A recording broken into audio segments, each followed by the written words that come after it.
Close your eyes, breathe slowly. Tonight we travel to the coldest chapters in the history of the Earth, to a world of mile-high ice and thundering glaciers, of creatures the size of houses walking through frozen tundra, of small bands of human beings huddled at the mouths of caves, while the sky above them was wider and darker and colder than anything we have ever known. The ice ages shaped the continents beneath your feet, carved the valleys and the lakes and the mountain landscapes that the modern world calls beautiful, drove the evolution of our own species into the precise form in which we now exist, and barely ended in geological terms, only 12,000 years ago, so recently that the ice still remembers us, and we, in ways we are only beginning to understand, still remember the ice. Let the darkness carry you. We begin. Fact 1. What an ice age actually is, the cold truth. The term ice age, as used in the popular imagination, almost always refers to a single dramatic period of cold and glaciation. The vast frozen world of woolly mammoths and cave paintings and glaciers advancing across the landscapes of Europe and North America that ended approximately 12,000 years ago. But the scientific meaning of the term is considerably more encompassing and considerably more humbling in its implications. Geologists and climatologists use ice age to describe any extended period in the history of the Earth during which the planet's temperature is sufficiently low to sustain permanent ice sheets at one or both poles, a definition under which we are, by strict scientific reckoning, living in an ice age right now. The Quaternary Ice Age, which began approximately 2.6 million years ago and whose current phase, the Holocene, is an interglacial period. A warm interval between glaciations rather than the end of the ice entirely. The distinction between an ice age and a glaciation is critical to understanding the actual pattern of climate over geological time.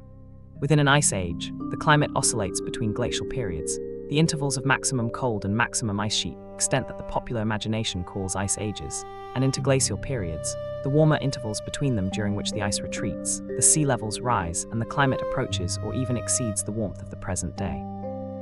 The Quaternary Ice Age through which we are currently living has been punctuated by approximately 50 such glacial interglacial cycles,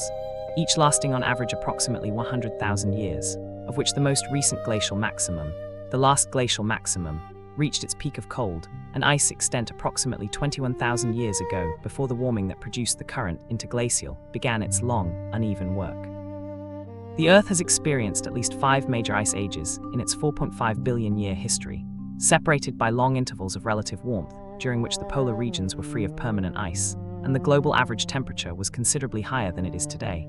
a perspective that places the current warm period in a context of deep geological time whose implications for the future of the Earth's climate system are as sobering as they are difficult to fully absorb.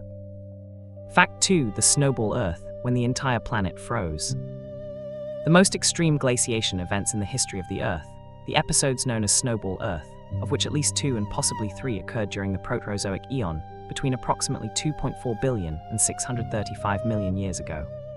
represent a climatic extreme so far beyond the experience of the modern world that the scientific hypothesis proposing them was initially dismissed by most of the geological community as physically impossible. Its eventual acceptance in the 1990s, representing one of the most dramatic revisions in the history of climate science and one of the most consequential discoveries about the early history of the planet. The snowball Earth hypothesis, developed primarily by the American geologist Joseph Kirschvink, who coined the term in 1992, and subsequently elaborated and defended by Paul Hoffman and Daniel Schrag in a landmark 1998 paper in Science, proposes that during these episodes the entire surface of the Earth, from the equator to the poles, was covered by ice to a depth of kilometers, the global average temperature dropping to approximately negative 50 degrees Celsius. The oceans frozen to a depth of perhaps a kilometer, and the albedo feedback, the process by which ice, being white and reflective, reflects more solar radiation back into space than the darker ocean or land surface it covers, thereby producing further cooling, driving the system into a self-reinforcing freeze from which escape required the accumulation of carbon dioxide in the atmosphere over millions of years to levels, perhaps 300 times higher than those of the present day. The evidence for the snowball Earth events is preserved in the geological record in the form of glacial deposits, the tillites, the dropstones carried by icebergs into open ocean, and the characteristic sedimentary sequences that glacial action produces, found at locations that were, at the time of their deposition, situated at or near the equator. A distribution of glacial evidence that makes no sense in a world with a normal polar ice configuration, but is precisely what a global glaciation would produce. The biological consequences of the snowball Earth events are among the most consequential in the history of life, The extreme environmental stress of the global freeze and the dramatic warming that followed each event appear to have driven the evolutionary innovations,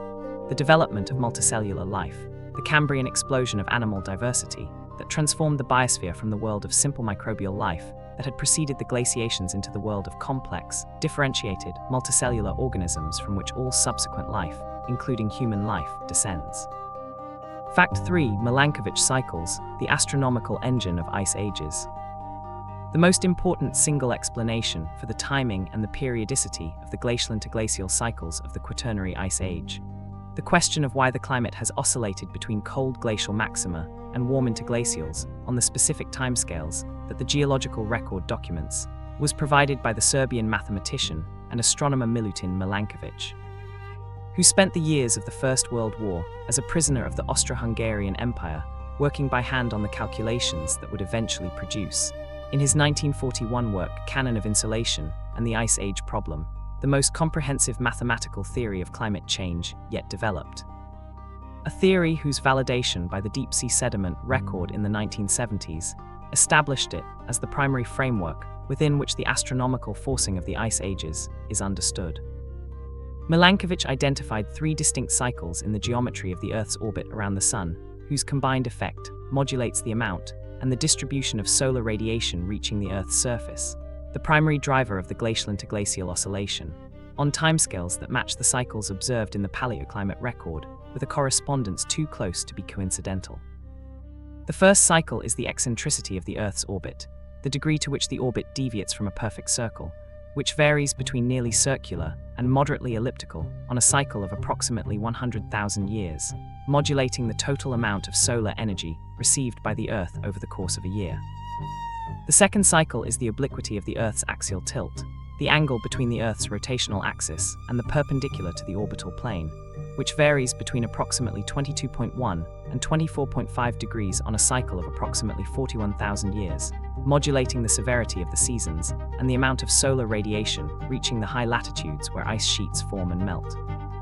The third cycle is the precession of the equinoxes, the slow wobble of the Earth's rotational axis, like a spinning top running down, which completes a full cycle in approximately 26,000 years and modulates the timing of the seasons relative to the Earth's position in its orbit, determining whether the northern hemisphere summer occurs when the Earth is closest to or farthest from the Sun. The combination of these 3 cycles creates the complex, quasi-periodic pattern of insolation variation, whose fingerprint is visible in every high-resolution record of past climate, from the ice cores of Antarctica and Greenland to the deep-sea sediments of the ocean floor. Fact 4. The last glacial maximum, the world 21,000 years ago. The last glacial maximum, the period of approximately 26,000 to 19,000 years ago, during which the most recent glacial cycle reached its peak of cold and ice extent, the point at which the ice sheets of the northern hemisphere had grown to their maximum size, before the long warming that produced the current interglacial began to melt them back, represents the most recent example of the full glacial world, whose particular combination of geography, climate, ecology, and human experience defines the ice age of the popular imagination, and whose reconstruction by paleoclimatologists, glaciologists, and archaeologists over the past half-century has produced the most detailed picture available of what the Earth looks like at the cold extreme of its quaternary climate oscillation. At the last glacial maximum, the Laurentide ice sheet, the enormous ice mass that covered most of Canada and extended southward into the northern United States, reached a thickness of more than 3 kilometers over Hudson Bay and covered an area of approximately 13 million square kilometers, larger than the current Antarctic ice sheet. Its enormous weight depressing the bedrock of the Canadian Shield by hundreds of meters, and its edges carving icebergs into the North Atlantic that drifted southward to latitudes where no iceberg exists today. The Fennoscandian ice sheet simultaneously covered all of Scandinavia, much of the British Isles, and extended across the Baltic and into the northwestern portions of the European plain, connecting with the alpine glaciers that filled the valleys of the Alps to create a continuous ice landscape stretching from Ireland to the Ural Mountains. The global consequences of this ice coverage were profound. The removal of so much water from the ocean cycle and its storage in the ice sheets lowered global sea levels by approximately 120 meters below their present position, exposing the continental shelves as dry land, connecting Britain to continental Europe across the dry plain of Doggerland, connecting Asia to North America across the Bering Land Bridge, and expanding the land area of every continent at the expense of the ocean. The global average temperature was approximately 6 to 8 degrees Celsius colder than today, a difference that seems modest until one considers that the global average temperature difference between the current interglacial and the depths of the last glacial maximum is approximately the same as the temperature difference that the most severe climate change projections anticipate for the next century in the opposite direction. Fact 5. The ice sheet, a river of stone-hard water. The ice sheet, the continental scale mass of ice that forms when the annual snowfall at high latitudes consistently exceeds the annual melt, the accumulated snow compressing over centuries and millennia into the dense glacial ice, whose flow under its own weight is the primary mechanism through which the ice sheet shapes the landscape beneath it, is the dominant physical feature of the glacial world, and the agent through which the ice ages have left their most enduring marks on the surface of the Earth. Carving the fjords of Norway, excavating the Great Lakes of North America, depositing the moraines and the erratics that dot the landscapes of northern Europe and Canada, and grinding the bedrock of the continents to the fine powder, rock flour, whose suspension in the meltwater streams gave the glacial rivers their characteristic milky blue-green color. The flow of glacial ice, which moves not by melting and refreezing, but by the slow plastic deformation of ice crystals under pressure, combined in many glaciers with the sliding of the ice mass over a thin layer of meltwater at the glacier's base, is imperceptibly slow by the standards of ordinary experience, but cumulatively transformative over the thousands of years of a glacial cycle. The ice advancing downslope at rates of centimeters to meters per day, and planning the bedrock beneath it with the embedded rock fragments that the moving ice carries like the teeth of an enormous rasp. The characteristic parallel grooves and striations left in the bedrock surface by this process, surviving for thousands of years after the ice has retreated and providing the glaciologist with the most direct evidence of the direction of ice movement and the extent of past glaciation. The two surviving continental ice sheets, the Antarctic ice sheet, whose volume of approximately 26 million cubic kilometers makes it the largest single mass of ice on Earth, and the Greenland ice sheet, whose volume of approximately 3 million cubic kilometers makes it the second largest, are the best available analog for the ice sheets of the last glacial maximum, their particular combination of scale, dynamism, and sensitivity to temperature change, making them both the primary objects of glaciological study and the primary sources of the uncertainty that surrounds the projection of future sea level rise in a warming world. Fact 6. Ice cores, frozen time machines. The ice core, the cylindrical sample of glacial ice drilled from the accumulated layers of an ice sheet or a mountain glacier, whose physical structure preserves within its annual layers of compressed snow a continuous record of the atmospheric conditions at the time of deposition stretching back, in the case of the oldest cores from the East Antarctic ice sheet, to approximately 800,000 years before the present, is the most powerful single instrument available to the paleoclimatologist for the reconstruction of past climate. Its particular combination of temporal resolution, the range of climate variables it records, and the extreme age of the oldest samples, making it an archive of the Earth's climate history, whose information content exceeds that of any other proxy record. The primary climate signal preserved in ice cores is the ratio of heavy to light oxygen isotopes in the ice itself, the ratio of oxygen-18 to oxygen-16 in the water molecules that make up each annual layer, whose variation reflects the temperature of the atmosphere at the time the snow fell, warmer temperatures producing a higher ratio of the heavier isotope, and colder temperatures producing a lower ratio. A relationship calibrated against the modern meteorological record and extended into the past to produce the temperature reconstructions that define the glacial interglacial cycles of the Quaternary. The trapped air bubbles preserved in the ice, the tiny pockets of ancient atmosphere sealed within the ice as the snow compacted into glacial ice, contain direct samples of the atmosphere at the time of entrapment, whose analysis reveals the concentrations of carbon dioxide, methane, nitrous oxide, and other trace gases at every point in the ice core record, allowing the reconstruction of the full greenhouse gas history of the atmosphere over the past 800,000 years. This record, most completely preserved in the EPICA Dome Sea Core from the East Antarctic Plateau, whose 3,270-meter length spans 8 complete glacial interglacial cycles, is the empirical foundation of the scientific understanding of the relationship between greenhouse gas concentrations and global temperature. Its demonstration that the current atmospheric carbon dioxide concentration of approximately 420 parts per million is higher than at any point in the 800,000-year record, and that the rate of its increase since the Industrial Revolution has no parallel in the entire ice core archive, constituting the most direct and the most unambiguous evidence for the anthropogenic character of current climate change. Fact 7. The woolly mammoth, icon of the Ice Age. The woolly mammoth, Mammothus primigenius, the most immediately recognizable of the megafauna of the Pleistocene Ice Age, whose particular combination of the massive curved tusks, the thick double coat of guard hairs and dense underwool, the high-domed skull whose shape accommodated the enormous neck muscles required to support the head during snow plowing, and the small ears and short tail that minimized heat loss in the Arctic environment, give it an appearance so distinctive and so completely adapted to the cold landscape it inhabited that its very shape seems to embody the Ice Age in physical form, was not the largest of the extinct proboscideans that roamed the Pleistocene world, that distinction belonging to the steppe mammoth from which it descended, but it was the most widespread, the most numerous, and the most intimately associated with the human beings who shared its world, hunted it for meat and bone and ivory, depicted it on the walls of the Chauvet and Font de Gorme caves in France with a vividness and an anatomical accuracy that only close observation of living animals could produce, and carved its image in ivory and bone as some of the oldest figurative art ever made.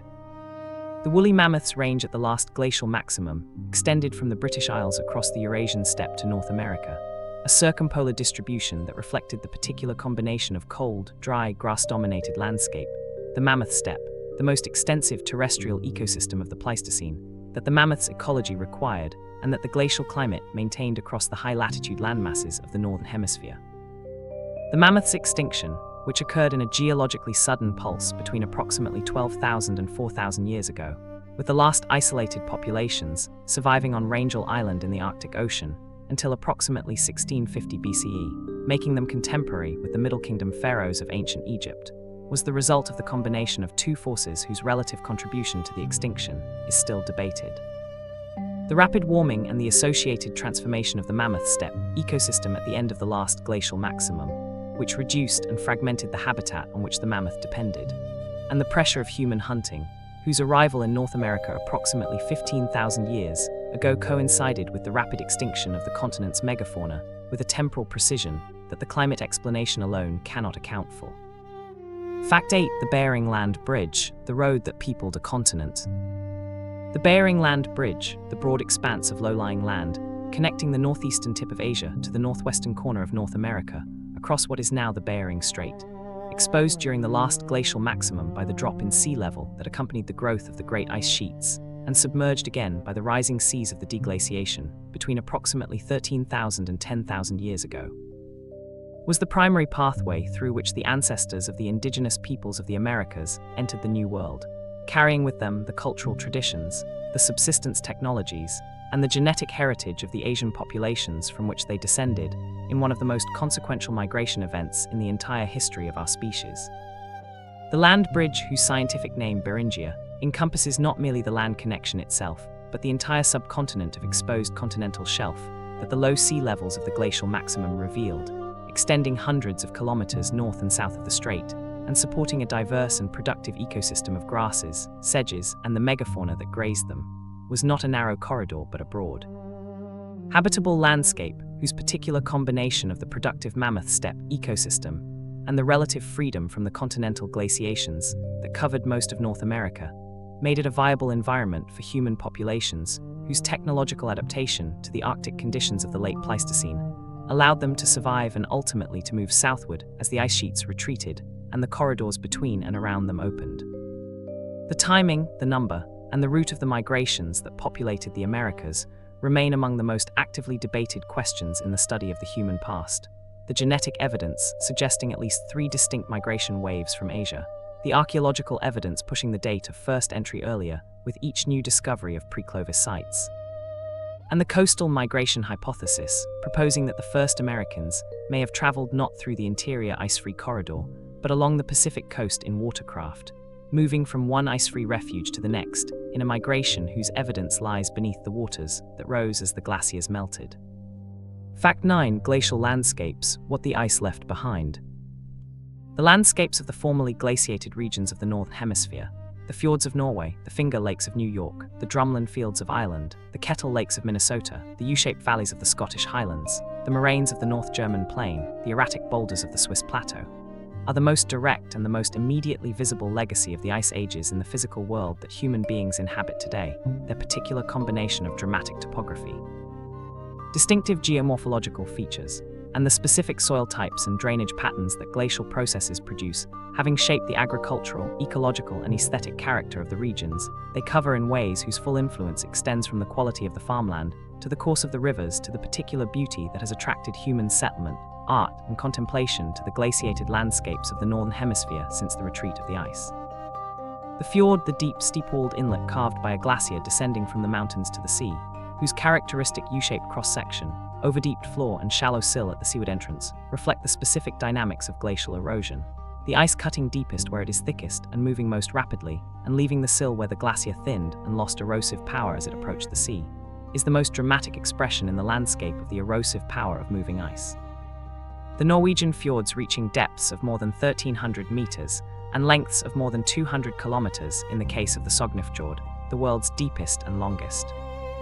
The erratic boulder, the isolated rock fragment transporting by a glacier far from its geological source and deposited, when the ice finally melted, in a landscape of entirely different geology, sometimes hundreds of kilometers from the rock type from which it was derived, provided the geologist Louis Agassiz with some of his most compelling evidence for the former existence of continental glaciation.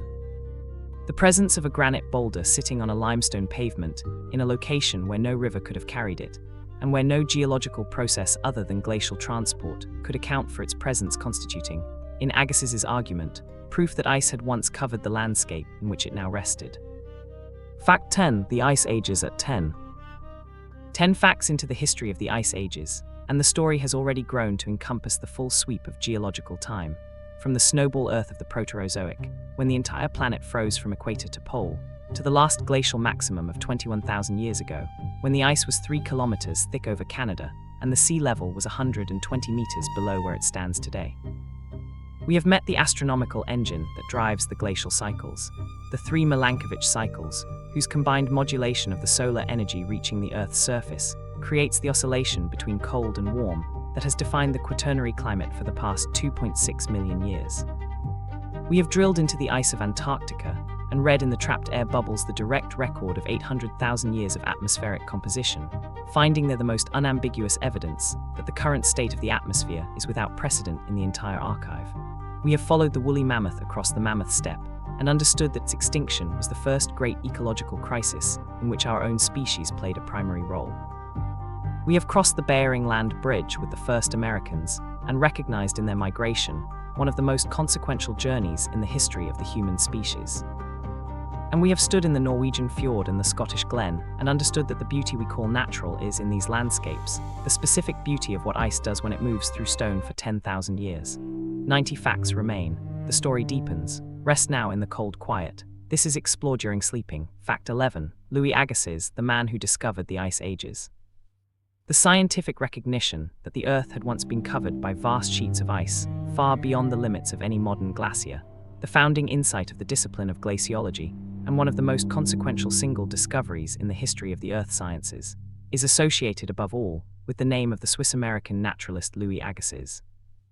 whose 1840 work Etudes sur les glaciers presented to the scientific world, for the first time, a comprehensive and systematically argued case for what he called the Ice Age, a former epoch of global cold during which glaciers had advanced far beyond their current limits,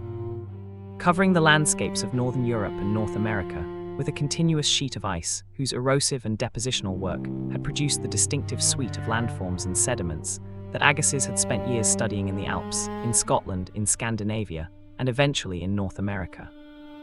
Agassiz was not the first to notice the evidence of former glaciation. The Swiss engineer Ignaz Venetz and the geologist Jean de Charpentier had both argued before him that the erratic boulders and polished rock surfaces of the Swiss lowlands could only have been produced by glaciers extending far beyond their current limits, but he was the first to argue for a global glaciation of continental scale. A proposition so radical in the context of the prevailing geological theories of the time that even the most sympathetic of his colleagues initially received it with considerable skepticism. The resistance to the Ice Age theory reflected not merely scientific conservatism, but the particular difficulty of imagining, on the basis of the familiar landscapes of the present, a world so different from everything in living experience that it required a complete reconception of the recent history of the planet. The evidence that eventually overcame this resistance was the evidence that Agassiz spent his career accumulating: the striated and grooved bedrock surfaces that only moving ice could produce, the characteristic U-shaped valleys carved by glaciers rather than the V-shaped valleys of river erosion, the moraines of unsorted rock debris deposited at the margins and the termini of former glaciers, and the erratic boulders of foreign lithology scattered across landscapes where no river could have carried them. The evidence that the ice had been there, had done its work, and had retreated, leaving in the stone beneath our feet the record of a world that ended before human civilization began. Fact 12. The Great Lakes carved by ice. The Great Lakes of North America, Superior, Michigan, Huron, Erie, and Ontario, the 5 interconnected freshwater lakes whose combined surface area of approximately 244,000 square kilometers makes them the largest group of freshwater lakes in the world by total area, containing approximately 21% of the world's surface fresh water, and forming the most consequential hydrological legacy of the Laurentide ice sheet in the North American landscape. Were not created by the ice directly, but by the interaction between the pre-existing drainage basins of the region, the erosive power of the advancing ice sheets that deepened and widened those basins over multiple glacial cycles, and the impoundment of meltwater behind the moraines and ice margins of the retreating Laurentide ice sheet during the deglaciation that followed the last glacial maximum. The basins that the Great Lakes now occupy were river valleys and lowland areas of relatively erodible rock, shales and limestones, whose softer lithology yielded more readily to glacial erosion than the harder crystalline rocks of the Canadian Shield to the north, in which the repeated advance and retreat of the ice sheets over the past 2.6 million years progressively deepened and scoured the bedrock. The most recent glacial cycle leaving basins, whose floors in the case of Lake Superior lie as much as 405 meters below the current lake surface. The current Great Lakes took their approximate modern form as the Laurentide ice sheet retreated northward between approximately 14,000 and 10,000 years ago, the meltwater pooling behind the ice margin and the moraines it deposited in a series of predecessor lakes, Lake Agassiz, the largest freshwater lake in North American history, which at its maximum extent covered approximately 440,000 square kilometers of what is now Manitoba, Ontario, Saskatchewan, and the northern United States, whose catastrophic drainage events, when the ice dams or morainic barriers that held them back were breached, sent vast pulses of cold fresh water into the North Atlantic, whose disruption of the ocean's salinity-driven circulation may have contributed to the abrupt climate reversals of the deglaciation. Fact 13. The Younger Dryas, when warming suddenly stopped. The Younger Dryas, the abrupt and dramatic return to near-glacial cold that interrupted the warming trend of the last deglaciation between approximately 12,900 and 11,700 years before the present, plunging the North Atlantic region back into conditions approaching those of the last glacial maximum for approximately 1,200 years before an equally abrupt warming ended it and the current interglacial began in earnest, is the most studied and the most consequential abrupt climate event in the paleoclimate record. Its particular combination of the rapidity of its onset and termination, the geographic extent of its effects, and its occurrence at a time when human populations were already substantial and archaeologically visible, making it both the clearest demonstration of the climate system's capacity for sudden, nonlinear change and the most direct prehistoric evidence for the kind of rapid climate transitions that the contemporary scientific community regards as among the most serious potential consequences of ongoing global warming. The name derives from the Dryas octopetala, the small white Arctic flower whose pollen appears in the sediment layers of European lakes and bogs corresponding to the cold interval. Its reappearance in the record after a period of absence during the preceding warm phase, serving as the biostratigraphic marker that gave the event its name in the early 20th century, before its global significance was understood. The mechanism of the Younger Dryas is understood in broad outline, if not in complete detail. The most widely accepted explanation involves the catastrophic drainage of glacial, Lake Agassiz, and other proglacial lakes in North America, whose release of an enormous volume of cold, low-salinity meltwater into the North Atlantic disrupted or shut down the Atlantic meridional overturning circulation. The ocean current system, whose transport of warm water northward from the tropics is the primary driver of the mild climate of northwestern Europe, triggering a rapid cooling whose effects were felt most strongly in the North Atlantic region, but whose influence extended through atmospheric teleconnections to climate systems across the entire northern hemisphere and beyond. Fact 14. Cave bears and cave lions, the megafauna of the Ice Age. The megafauna of the Pleistocene Ice Age, the community of large-bodied animals whose particular combination of enormous size, physical power, and ecological dominance define the terrestrial ecosystems of the glacial world in ways that the modern fauna, impoverished by the extinction wave of the late Pleistocene, can only partially suggest. Was the most diverse and the most spectacular assemblage of large terrestrial vertebrates that the Earth has supported since the extinction of the non-avian dinosaurs 66 million years ago. Its characteristic members, the woolly mammoth, the woolly rhinoceros, the giant ground sloth, the cave bear, the cave lion, the Irish elk, the short-faced bear, the American mastodon, and the sabre-toothed cat, collectively forming an ecological community whose productivity, whose predator-prey dynamics, and whose influence on the vegetation and the soil of the landscapes they inhabited were as consequential as anything in the history of the terrestrial biosphere. The cave bear Ursus speleus, whose name reflects its habit of hibernating and frequently dying in the limestone caves of Europe and Western Asia, leaving behind the enormous accumulations of bones that make it one of the best represented large mammals in the Pleistocene fossil record, was considerably larger than any living bear species, adult males weighing up to 1,000 kilograms. Their massive skulls and their characteristic domed foreheads giving them a physical presence in the cave environments they shared with the human artists whose depictions of them on the walls of the Chauvet Cave in France represent some of the oldest and most accomplished animal art in the history of our species. The cave lion Panthera leospelea, the largest cat species that ever lived, whose body length exceeded that of the modern African lion by approximately 25%, and whose range extended from the British Isles across Eurasia to North America, is depicted in the Chauvet Cave paintings with a naturalistic accuracy that implies sustained observation of living animals, the human artists recording not merely the lion's physical form, but something of its behavioral character. The groups of lions hunting together, the characteristic posture of the stalking cat, the specific relationship between the predator and the landscape it moved through with an ease and a confidence that the Pleistocene human community, armed with flint-tipped spears and organized in small mobile bands, must have regarded with a mixture of admiration and fear that the cave paintings themselves seem, across 30,000 years, still to communicate. Fact 15. The Mammoth Steppe, the lost ecosystem. Mammoth Steppe, the vast, cold, dry, and extraordinarily productive grassland ecosystem that dominated the high-latitude landscapes of Eurasia and North America during the glacial intervals of the Quaternary, stretching from the British Isles across the Eurasian continent to Alaska and the Yukon, in a continuous belt of grass, sedge, and herbaceous vegetation that supported the highest biomass of large grazing mammals of any terrestrial ecosystem in the Quaternary record, was not the barren, frozen tundra of the popular imagination, but a productive and diverse landscape whose particular combination of the cold, dry climate that limited the growth of shrubs and trees, the highly nutritious grasses and forbs that the continental cold and the seasonal sunshine allowed to flourish,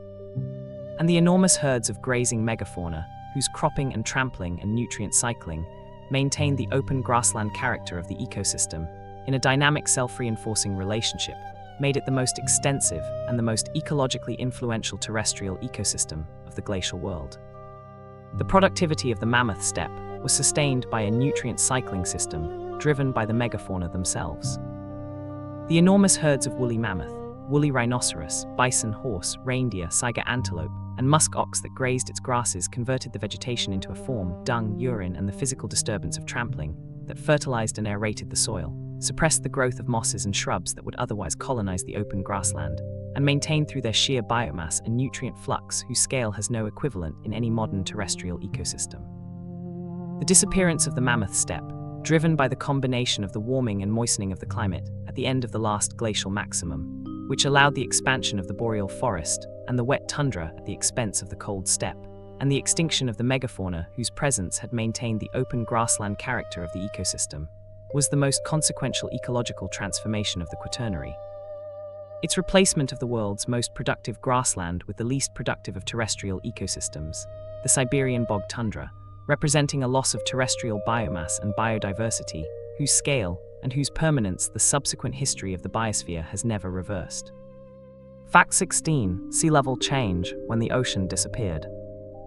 The dramatic fluctuations in global sea level that accompanied the glacial interglacial cycles of the Quaternary, the lowering of the ocean's surface by approximately 120 meters at the last glacial maximum as the water removed from the ocean cycle was locked in the continental ice sheets, and the subsequent rise of approximately the same amount as the ice melted during the deglaciation. Were the most consequential single physical consequence of the ice ages for the geography of the Earth's surface, their particular effect of repeatedly exposing and submerging vast areas of continental shelf, transforming the map of the world in ways that determined the distribution of life across the planet's landmasses, and created and destroyed the land connections through which the most consequential migrations in the history of both human and non-human life occurred. The continental shelves exposed at the last glacial maximum were not barren mudflats but productive terrestrial landscapes, forests, grasslands, river systems and lakes, whose extent added millions of square kilometers of habitable land to every continent, and whose submergence as the ice melted drowned not merely geography, but the archaeological and ecological record of the human and animal communities that had inhabited them. The most consequential lost landscapes including Doggerland, the broad plain connecting Britain to continental Europe across what is now the southern North Sea, whose forests and rivers and coastal marshes supported substantial human communities of the Mesolithic period before its final submergence, approximately 6,500 years ago. Sunderland, the extensive continental shelf of Southeast Asia that connected the islands of Sumatra, Java, Borneo, and the Malay Peninsula to the Asian mainland during the glacial maxima, creating a landmass larger than India on which the ancestors of the modern Southeast Asian populations lived and developed. And the Sahel Shelf connecting Australia to New Guinea, whose exposure during the last glacial maximum allowed the ancestors of the Aboriginal Australians to colonize the continent across a water gap smaller than the one that separates it from the Asian mainland today. Fact 17. Permafrost, the frozen ground beneath our feet. Permafrost, the layer of soil or rock whose temperature remains at or below 0 degrees Celsius continuously for 2 or more years, whose current distribution covers approximately 25% of the Northern Hemisphere's land surface in the high-latitude regions of Siberia, Canada, Alaska, and the Tibetan Plateau, and whose formation during the glacial intervals of the Quaternary extended its reach far beyond its current limits into the mid-latitude regions of Europe, Asia. North America is the most direct surviving physical legacy of the ice ages in the contemporary landscape, its frozen ground preserving within its depths not merely the mineral soil of the glacial world, but an extraordinary archive of organic material, plant remains, animal carcasses, and the remains of human and animal communities, whose preservation by the cold has provided science with some of its most spectacular and most informative windows into the world of the Pleistocene.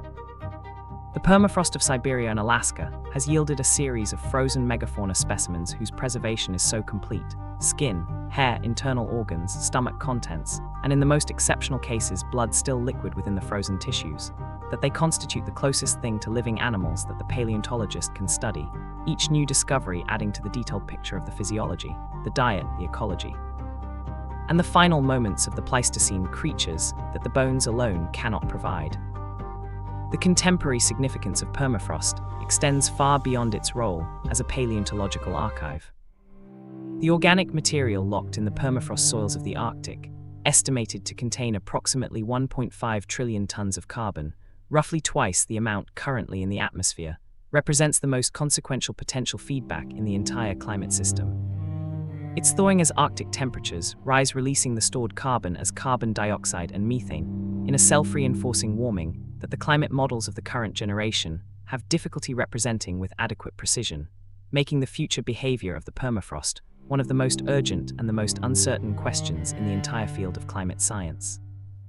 Fact 18. Heinrich events, when icebergs cross the Atlantic.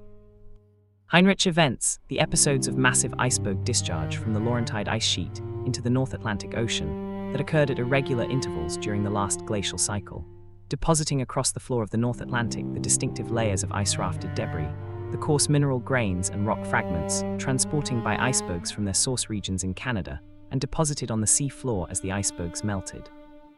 That the German oceanographer Hartmut Heinrich identified in deep-sea sediment cores in 1988, and that have since become one of the most intensively studied phenomena in the entire paleoclimate record,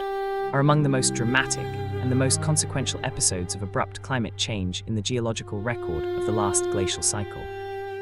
Each one involving the discharge of ice volumes sufficient to raise global sea levels by several meters, and to freshen the North Atlantic sufficiently to disrupt or suppress the Atlantic meridional overturning circulation, triggering temperature changes of 10 degrees Celsius or more in the North Atlantic region within decades.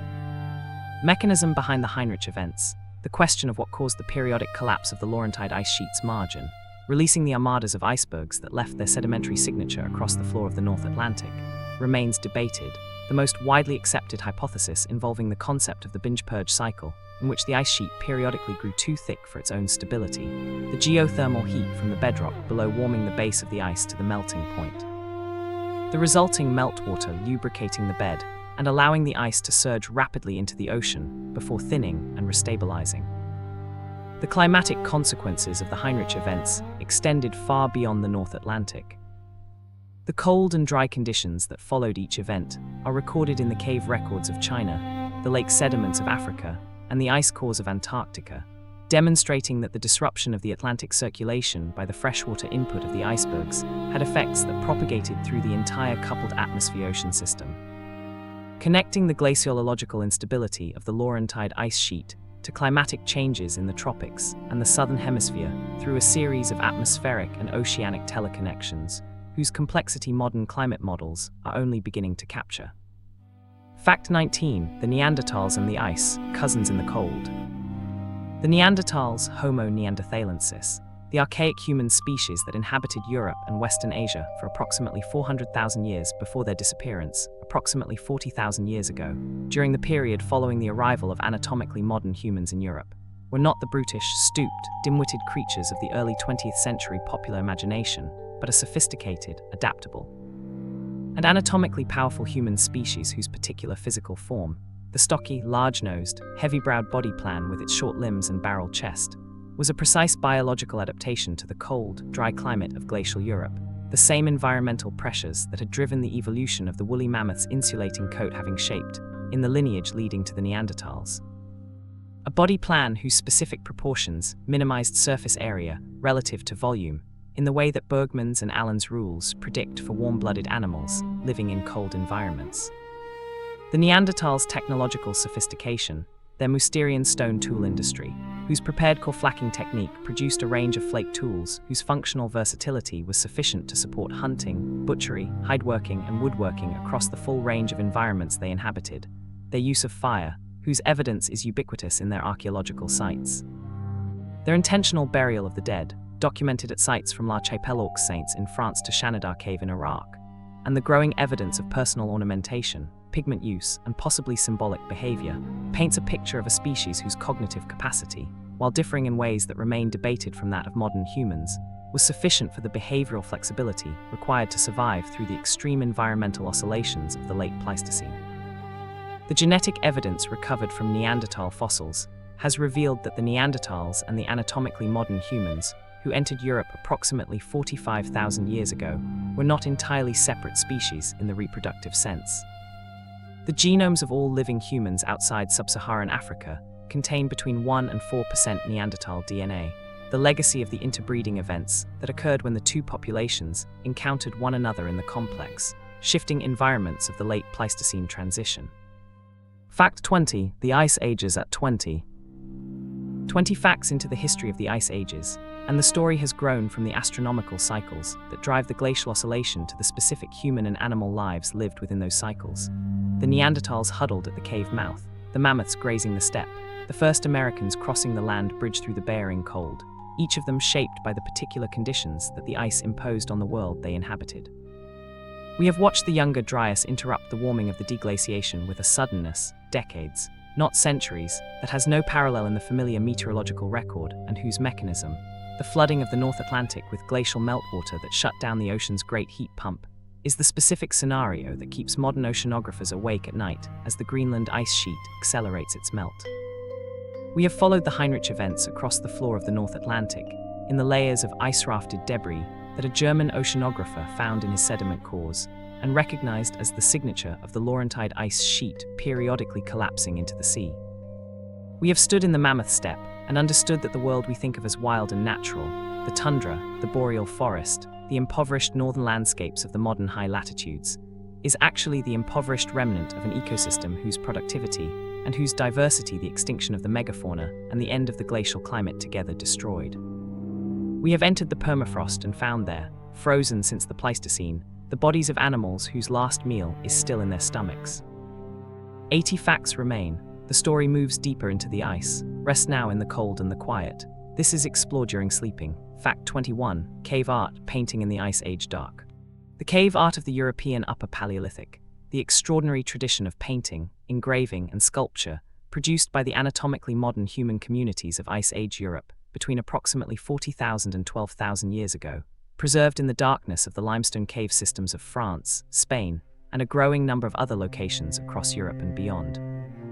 And representing the oldest and the most technically accomplished body of figurative art in the history of the human species, is the most direct surviving evidence of the inner life of the Ice Age human community, its particular combination of technical mastery, compositional sophistication, and the evident depth of the relationship between the human artists and the animal world. They depicted speaking across 30 to 40,000 years with a vividness and an immediacy that the formal artistic traditions of every subsequent civilization find difficult to match. The Chauvet Cave in the Ardèche Valley of southern France, discovered in 1994 by the speleologist Jean-Marie Chauvet and his colleagues, its entrance sealed by a rockfall approximately 20,000 years ago and its contents preserved in a state of extraordinary completeness, contains the oldest known cave paintings, dated by radiocarbon analysis to approximately 36,000 years before the present, whose particular quality, the confident, assured rendering of lions, rhinoceroses, bears, mammoths, horses, and aurochs in charcoal and ochre on the cave walls, with a use of perspective, shading, and the depiction of movement that was not matched in the Western artistic tradition until the Renaissance, overturned the assumption that the earliest human art was necessarily the simplest, and established that the full cognitive and aesthetic capacity of the modern human mind was present from the very beginning of the European Upper Paleolithic. The meaning of the cave art, the question of what the artists intended by making it, what the specific imagery communicated to the communities that created and presumably viewed it, and why the most elaborate art was produced in the deepest and the most inaccessible portions of the cave systems, places that could only be reached by crawling through narrow passages in complete darkness with only the light of animal fat lamps, remains one of the most debated questions in the study of the human past. Its proposed answers ranging from sympathetic hunting magic to shamanic ritual to the expression of a complex cosmological system in which the animals depicted were the manifestation of spiritual powers accessible through the altered consciousness of the deep cave's sensory deprivation. Fact 22. The Irish elk, the largest deer that ever lived. The Irish elk, Megaloceros giganteus, the largest deer species in the evolutionary history of the family Cervidae, whose spectacular antlers spanning up to 3.7 meters from tip to tip and weighing up to 40 kilograms, constitute the most extreme expression of the sexual selection process that has driven the evolution of antler size in the deer family across the entire span of its evolutionary history, was not exclusively Irish. Its fossil remains having been found across a range extending from Ireland and Britain through continental Europe to Siberia and China, and was not exclusively a creature of the Ice Age, its evolutionary history predating the Quaternary glaciations, and its extinction occurring in most of its range at the end of the last glacial maximum, before a relict population in western Siberia survived until approximately 7,700 years before the present.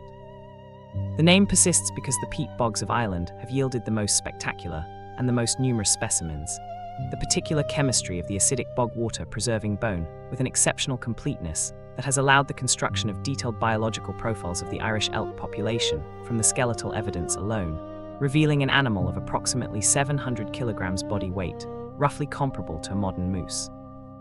whose enormous antlers were shed and regrown annually in the same cycle as those of all living deer, and whose calcium and phosphorus requirements during the antler growth season placed a nutritional demand on the animal that may have contributed to its extinction, as the vegetation of the post-glacial landscape became less capable of meeting those demands.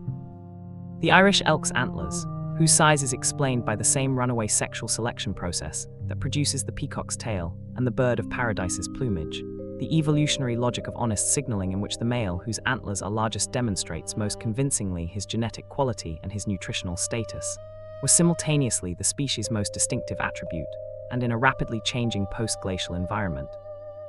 a potential liability whose metabolic cost in a landscape of declining nutritional quality may have tipped the balance against survival.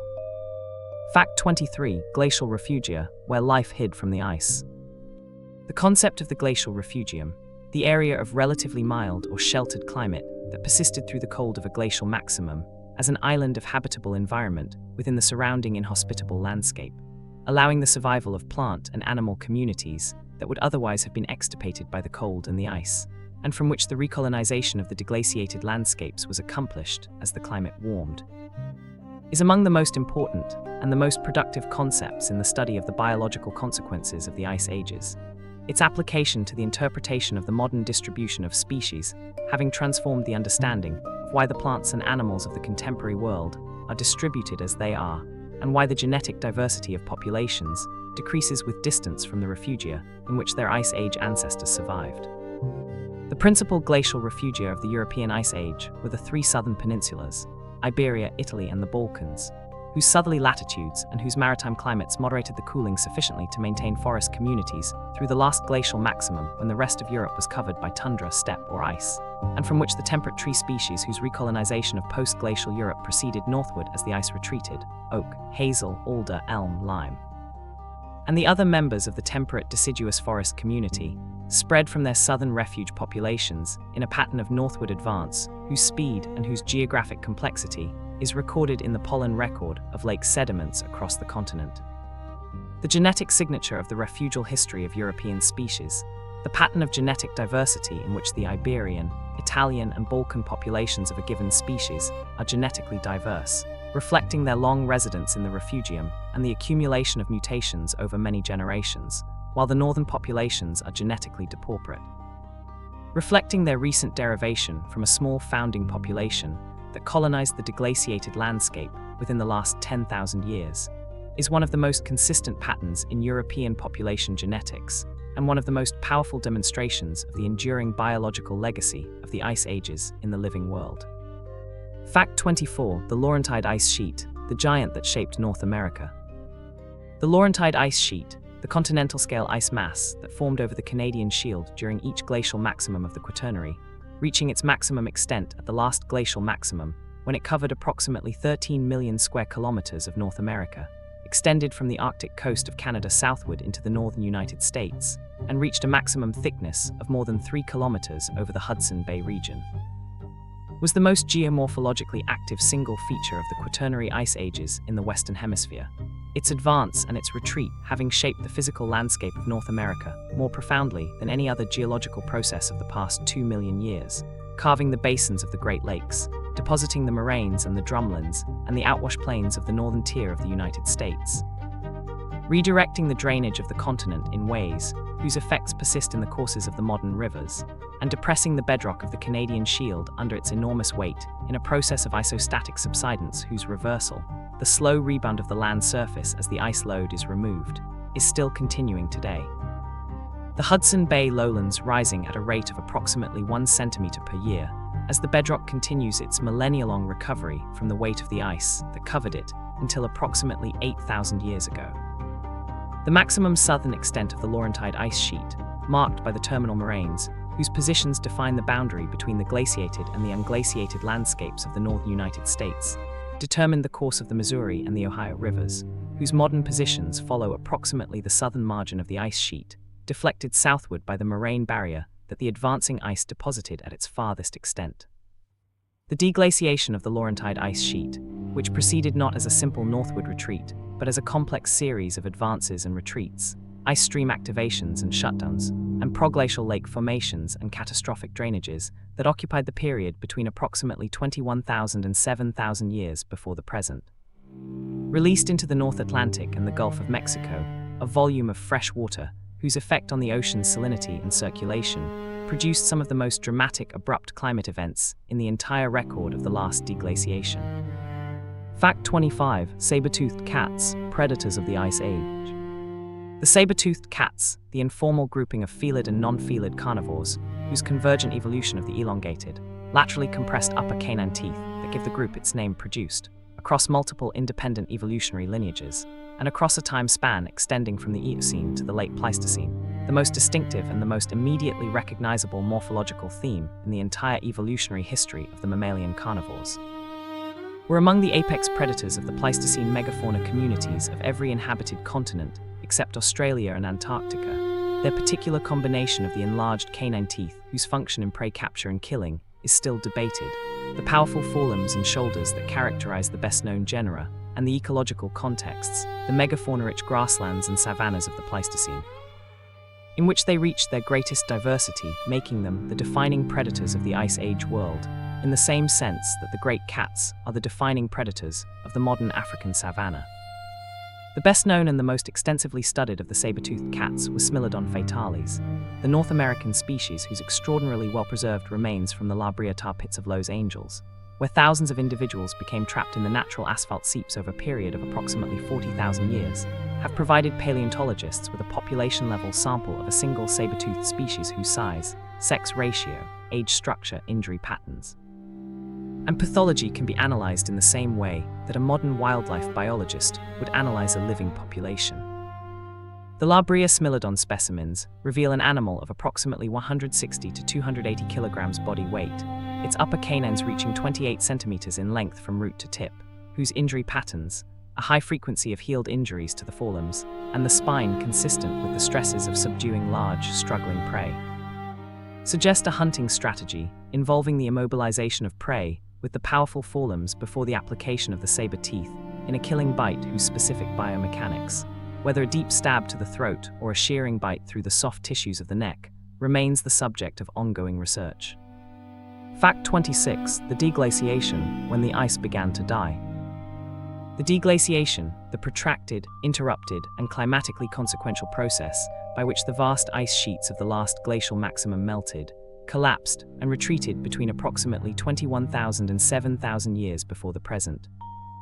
raising global sea levels by approximately 120 meters, transforming the geography of every continent, replacing the glacial ecosystems with the modern ones, and creating the physical and biological world in which the entire history of human civilization has unfolded, was not a smooth, monotonic warming, but a complex sequence of advances and retreats, accelerations and pauses, whose particular temporal structure reflected the interaction between the astronomical forcing of the Milankovitch cycles, the feedbacks of the ice albedo system, the responses of the ocean circulation, and the abrupt reorganizations of the climate system, the Younger Dryas, the Bolling-Alerod warm period, the 8.2 kiloyear event,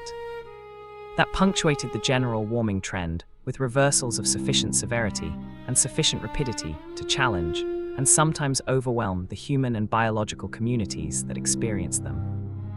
The primary driver of the deglaciation was the increase in Northern Hemisphere summer insolation driven by the precession of the equinoxes, whose particular phase at the onset of the deglaciation brought the Northern Hemisphere summer progressively closer to the perihelion, the point of closest approach to the sun, increasing the intensity of the summer sunshine in the high northern latitudes where the ice sheets were most sensitive to melt. The meltwater pulse events that punctuated the deglaciation, the episodes of catastrophically rapid sea level rise, of which meltwater pulse 1A at approximately 14,600 years before the present, during which global sea levels rose by approximately 20 meters in approximately 500 years, is the most dramatic, represent the specific moments at which the ice sheet system passed tipping points of instability. The dynamic response of the ice to the warming triggering accelerations in calving and basal melt that produced rates of sea level rise, up to 4 centimeters per year during the most intense phases, that dwarf even the most severe projections for the current century. Fact 27. Doggerland, the lost world beneath the North Sea. Doggerland, the broad plain of low-lying land that connected Britain to the European continent across what is now the southern North Sea during the last glacial maximum and the early deglaciation, exposed by the lowered sea levels of the glacial period and progressively submerged by the rising seas of the deglaciation until its final remnant, the Dogger Bank, disappeared beneath the waves approximately 6,500 years ago, is the most archaeologically significant drowned landscape in European prehistory, its submergence having swallowed a territory whose extent at its maximum covered approximately 100,000 square kilometers, and whose varied habitats of rivers, lakes, marshes, forests, and coastal plains supported substantial communities of Mesolithic hunter-gatherers whose material remains, recovered from the seafloor by fishing trawlers and research vessels since the 19th century, paint a picture of a rich and productive world that the rising seas erased from the human geography of Europe, with a slowness that individual generations could not perceive, but whose cumulative effect over millennia transformed the continent irreversibly. The evidence for Doggerland's human occupation has been recovered from the sediments of the North Sea floor in fragments, the flint tools and the antler weapons, and the occasional human bone brought up in the nets of fishing trawlers working the shallows of the Dogger Bank and the surrounding plains, and from the offshore sediment cores, whose preserved pollen and plant macrofossil record documents the transformation of the landscape from the birch and pine woodland of the early Holocene to the marshes and lagoons of the drowning coast to the open sea floor of the present.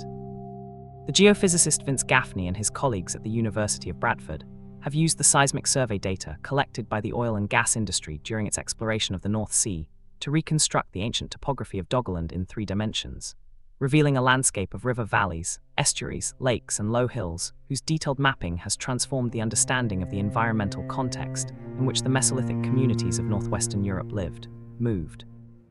and eventually watched their world sink beneath the sea. Fact 28. The Antarctic ice sheet, the cold heart of the world. The Antarctic ice sheet, the largest single mass of ice on the surface of the Earth, containing approximately 26.5 million cubic kilometers of ice, whose complete melting would raise global sea levels by approximately 58 meters. Formed over the past 34 million years as the Antarctic continent drifted to its polar position, and the opening of the Drake Passage between Antarctica and South America established the Antarctic circumpolar current, whose thermal isolation of the continent allowed the progressive cooling that the ice sheet's formation required, is both the primary archive of the Earth's climate history in the ice core record and the most consequential single factor in the long-term future of global sea levels. Its dynamic response to the warming of the Southern Ocean and the atmosphere constituting the largest single source of uncertainty in the projection of sea level rise over the coming centuries. The Antarctic ice sheet is divided into 2 distinct components, whose different geological settings give them very different responses to climate forcing. The East Antarctic ice sheet, which sits on bedrock that is mostly above sea level and whose marine-based margins are relatively limited, is the older, larger, and more stable of the 2, its volume of approximately 26 million cubic kilometers having remained broadly stable through the Quaternary glacial cycles.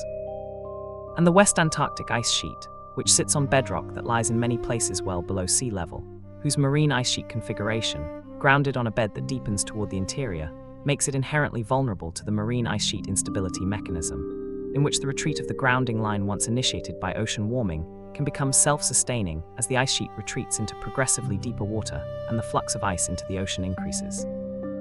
The specific vulnerability of the West Antarctic ice sheet, and in particular the Thwaites Glacier, whose grounding line has been retreating at an accelerating rate since the 1990s, and whose potential destabilization could eventually commit the world to several meters of sea level rise, is the most consequential specific uncertainty in the entire range of climate projections, its particular combination of the scale of the potential sea level contribution, the irreversibility of the process once initiated, and the current observed rate of change, making it one of the most intensively monitored features in the entire cryosphere. Fact 29. Ice Age humans surviving the cold.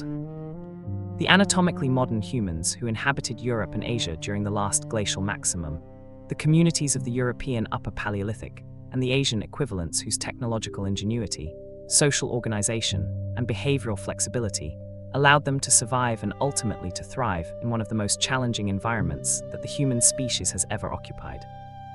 Developed across the course of the glacial period, a suite of technological and behavioral adaptations whose particular character reveals both the specific demands of the cold and the specific cognitive resources with which the modern human mind responded to those demands in ways that the archaeological record documents with increasing detail and increasing admiration.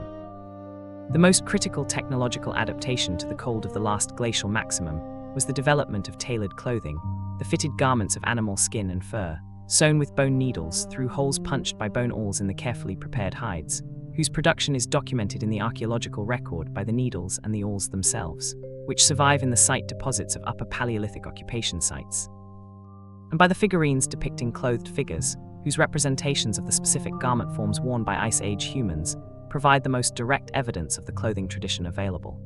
The social and cognitive adaptations are equally significant. The evidence of long-distance exchange networks whose operation during the last glacial maximum moved marine shells from the Mediterranean to the deep interior of continental Europe, amber from the Baltic coast to the Pyrenees,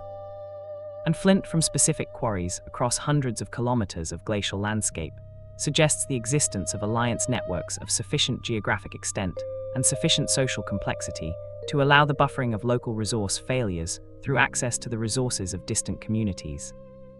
A social insurance mechanism whose maintenance through the exchange of prestige objects and the cultivation of intergroup relationships was as essential to survival in the harsh and variable environment of the glacial maximum as any technological innovation. Fact 30. The Ice Ages at 30.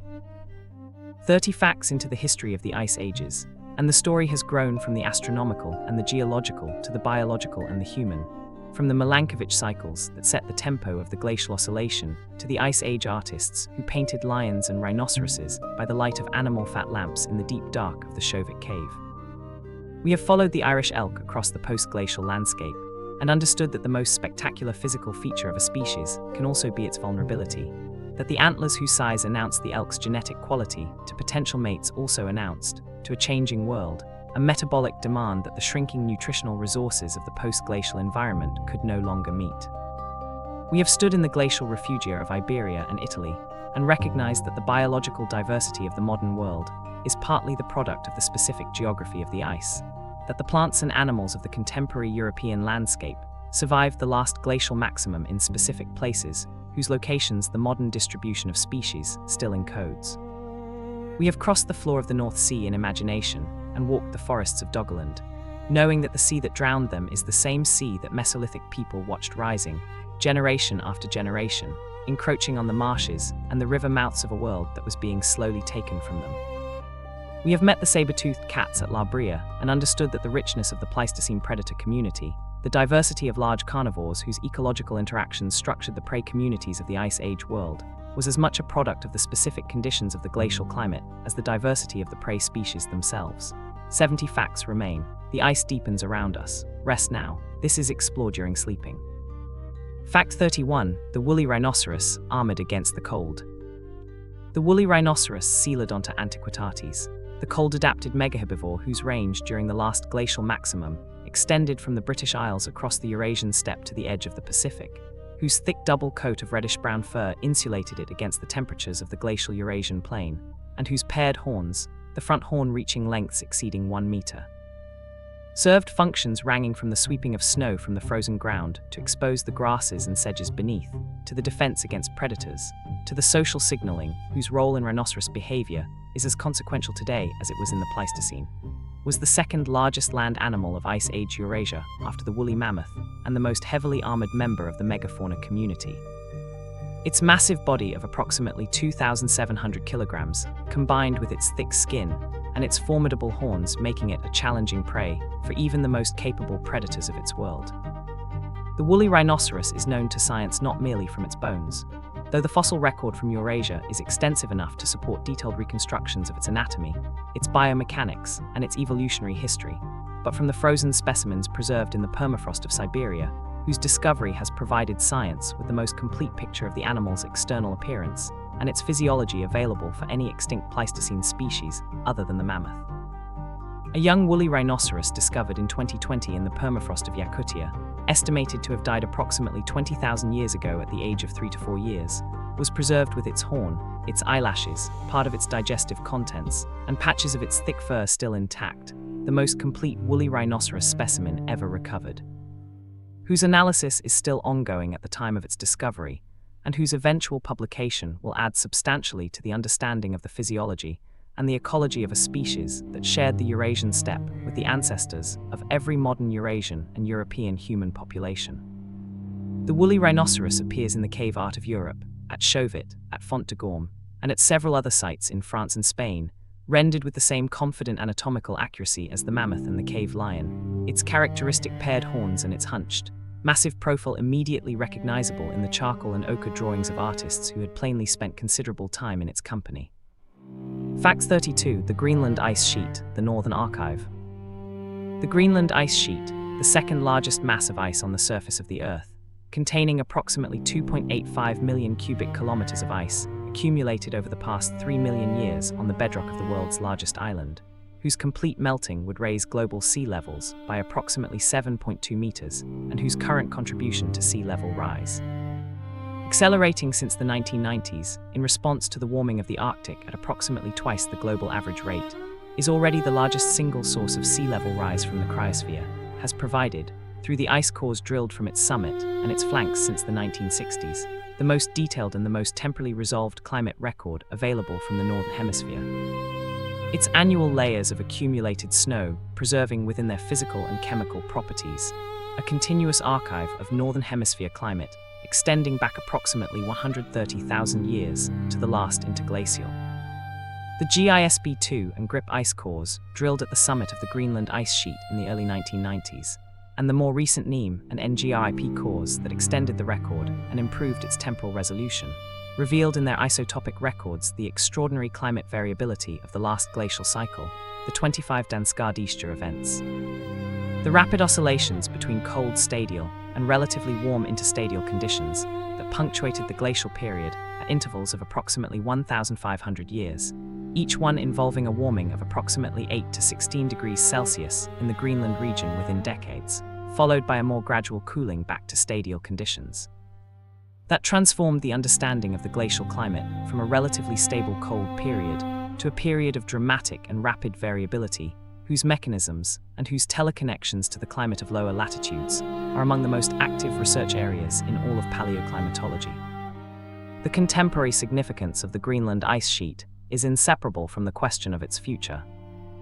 The observations of the past 3 decades have documented a systematic acceleration of the mass loss from the ice sheet, through both the increased surface melt driven by atmospheric warming and the dynamic response of the outlet glaciers to the warming of the surrounding ocean.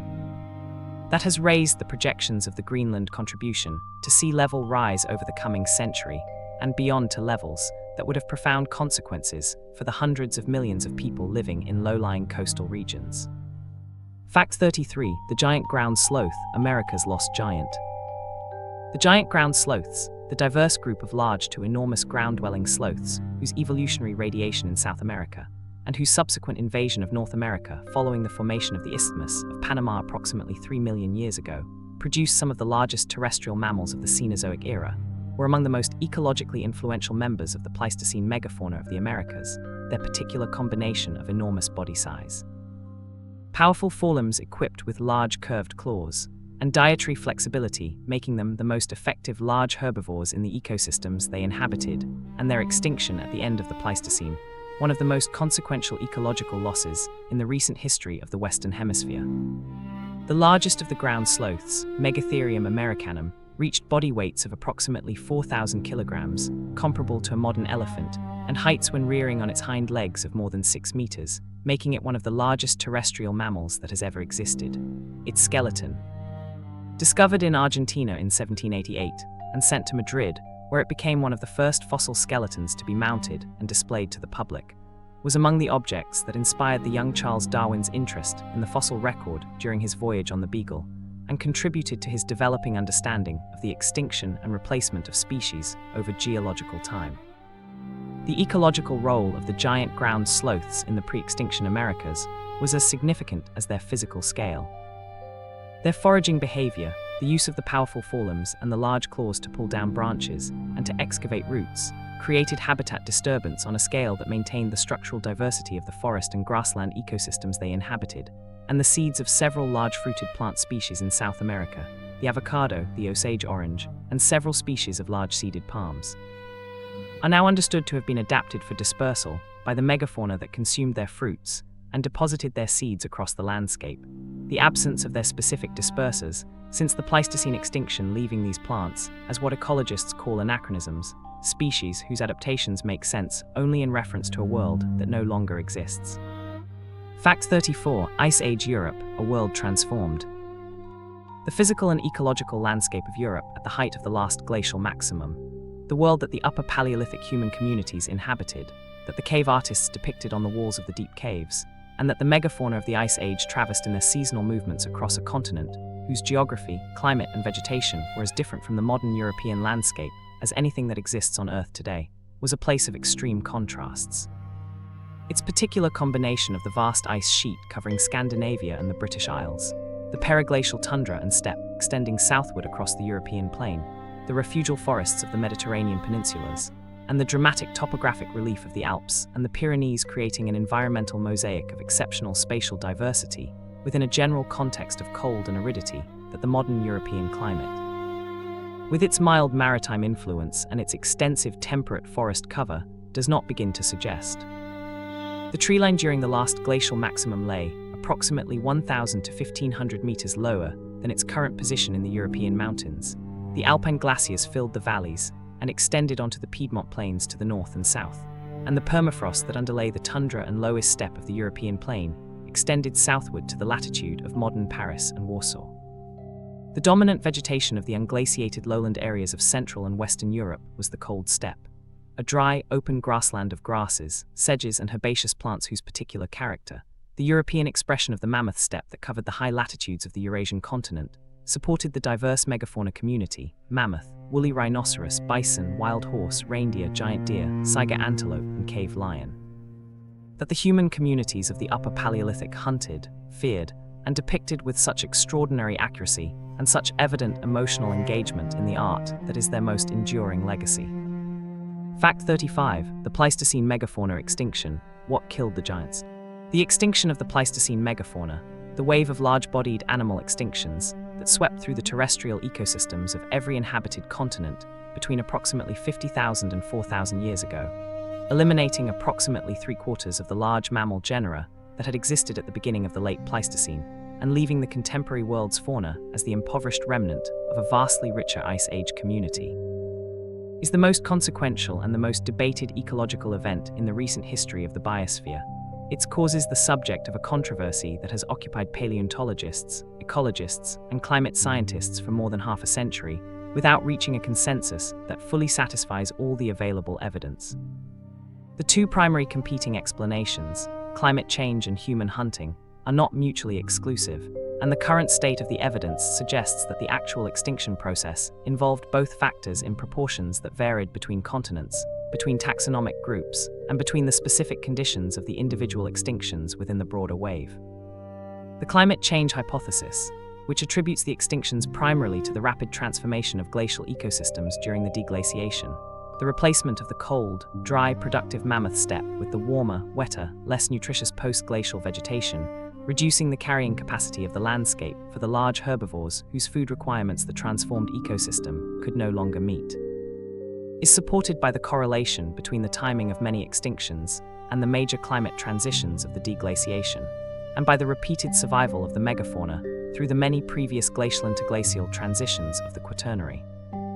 The human overkill hypothesis, which attributes the extinctions primarily to the hunting pressure exerted by human populations armed with the projectile technology of the Upper Paleolithic, whose arrival in each continent coincides, with striking temporal precision, with the onset of the extinction wave, is supported by the chronological pattern of the extinctions across continents.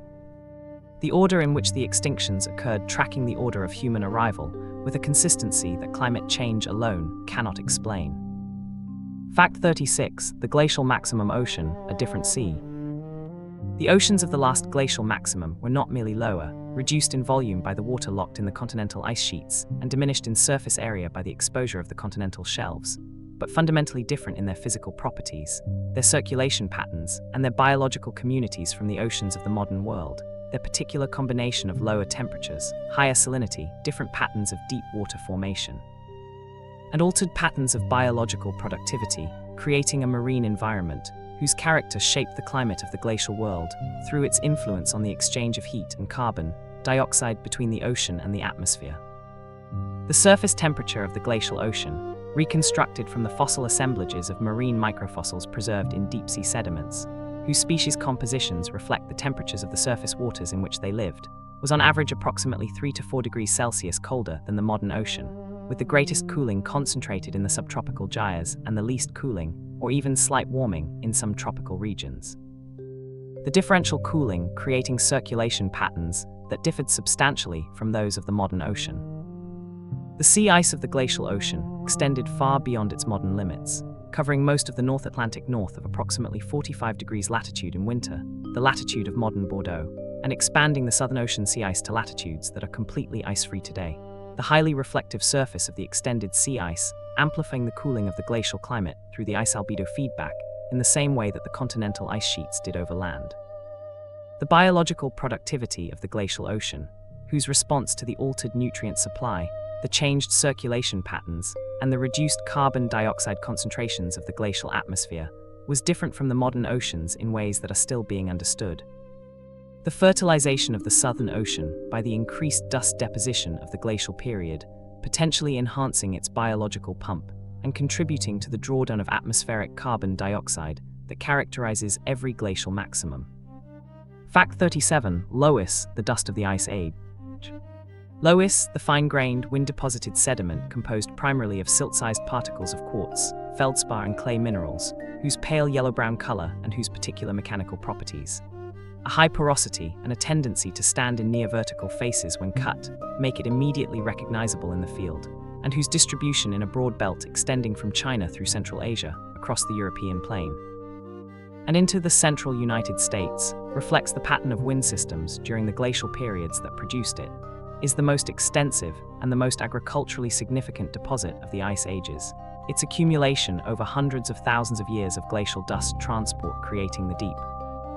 fertile soils on which some of the most productive agricultural regions in the world are founded.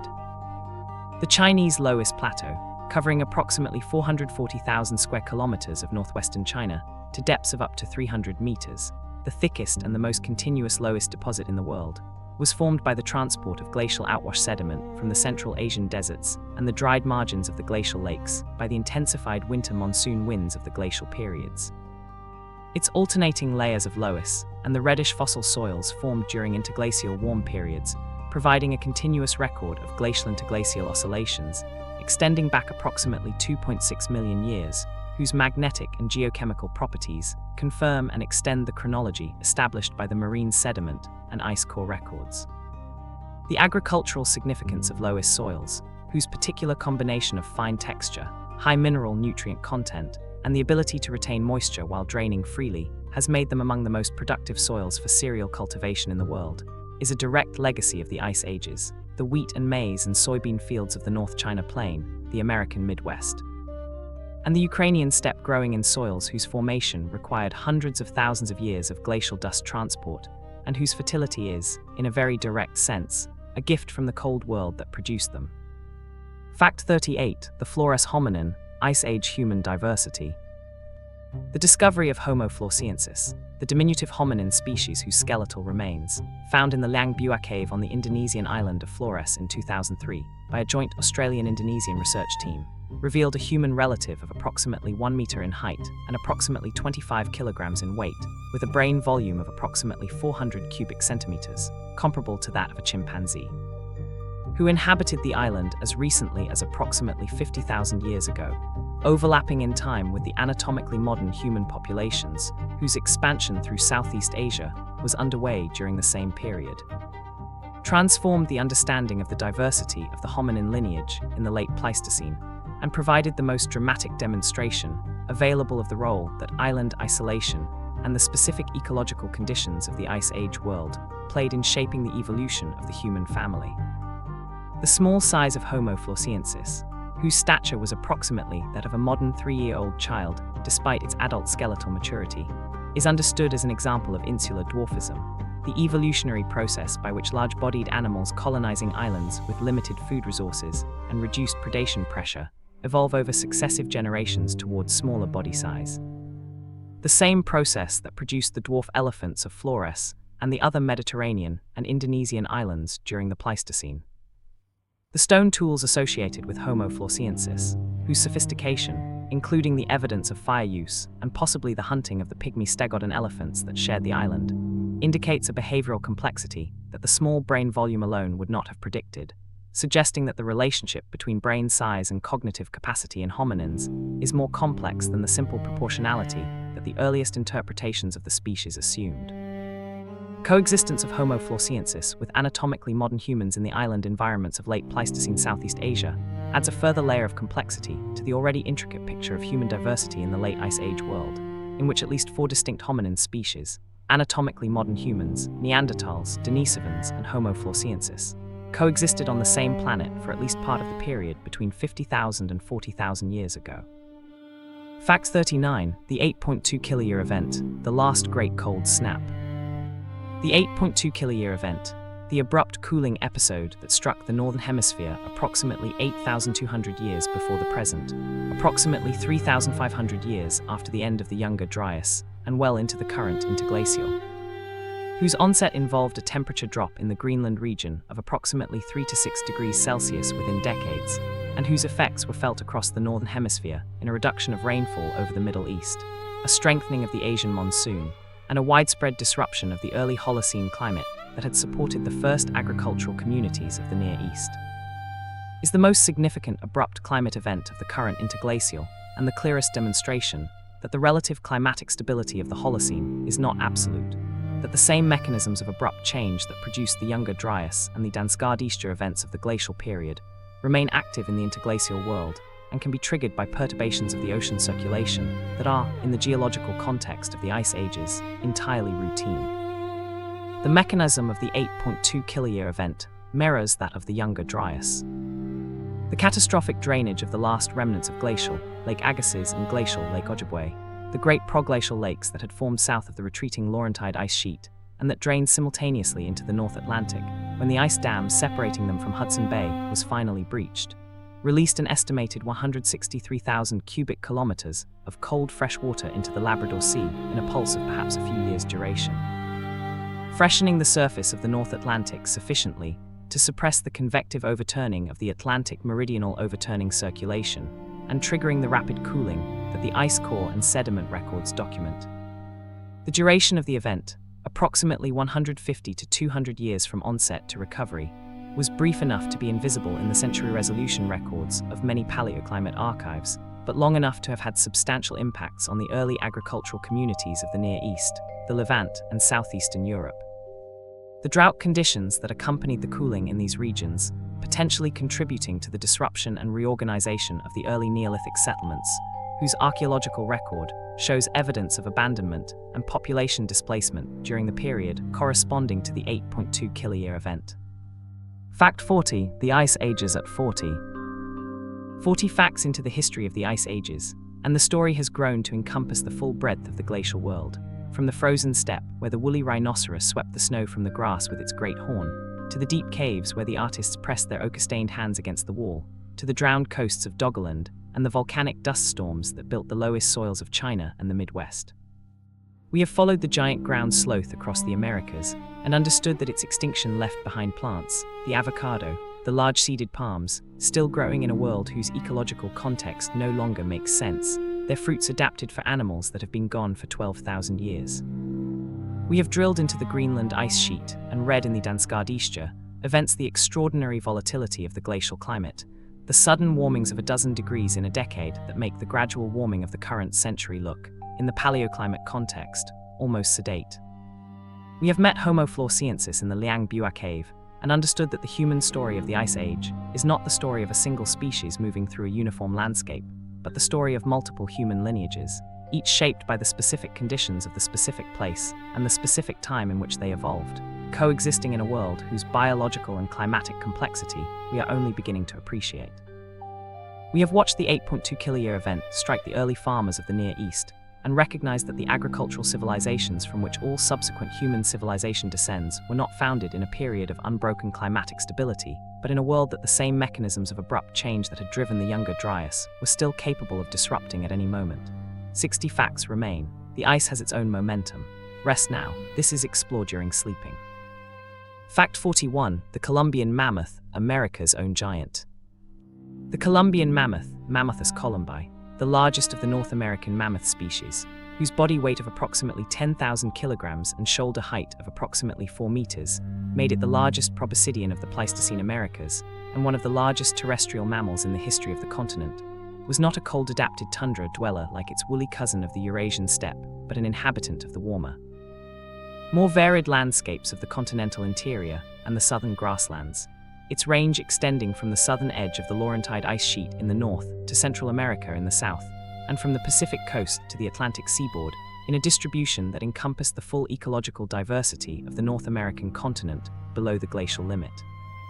The Columbian mammoth is known in extraordinary detail from the La Brea tar pits of Los Angeles, whose asphalt seeps trapped and preserved the bones of more than 24 individual mammoths, along with the carcasses of the ground sloths, sabre-toothed cats, dire wolves, and horses whose remains fill the La Brea collections, and from a series of other sites: the Hot Springs Mammoth Site in South Dakota, the Waco Mammoth National Monument in Texas. whose particular depositional circumstances preserved complete or near-complete skeletons in numbers sufficient to support detailed analyses of the population biology, the social structure, and the paleopathology of this extinct species.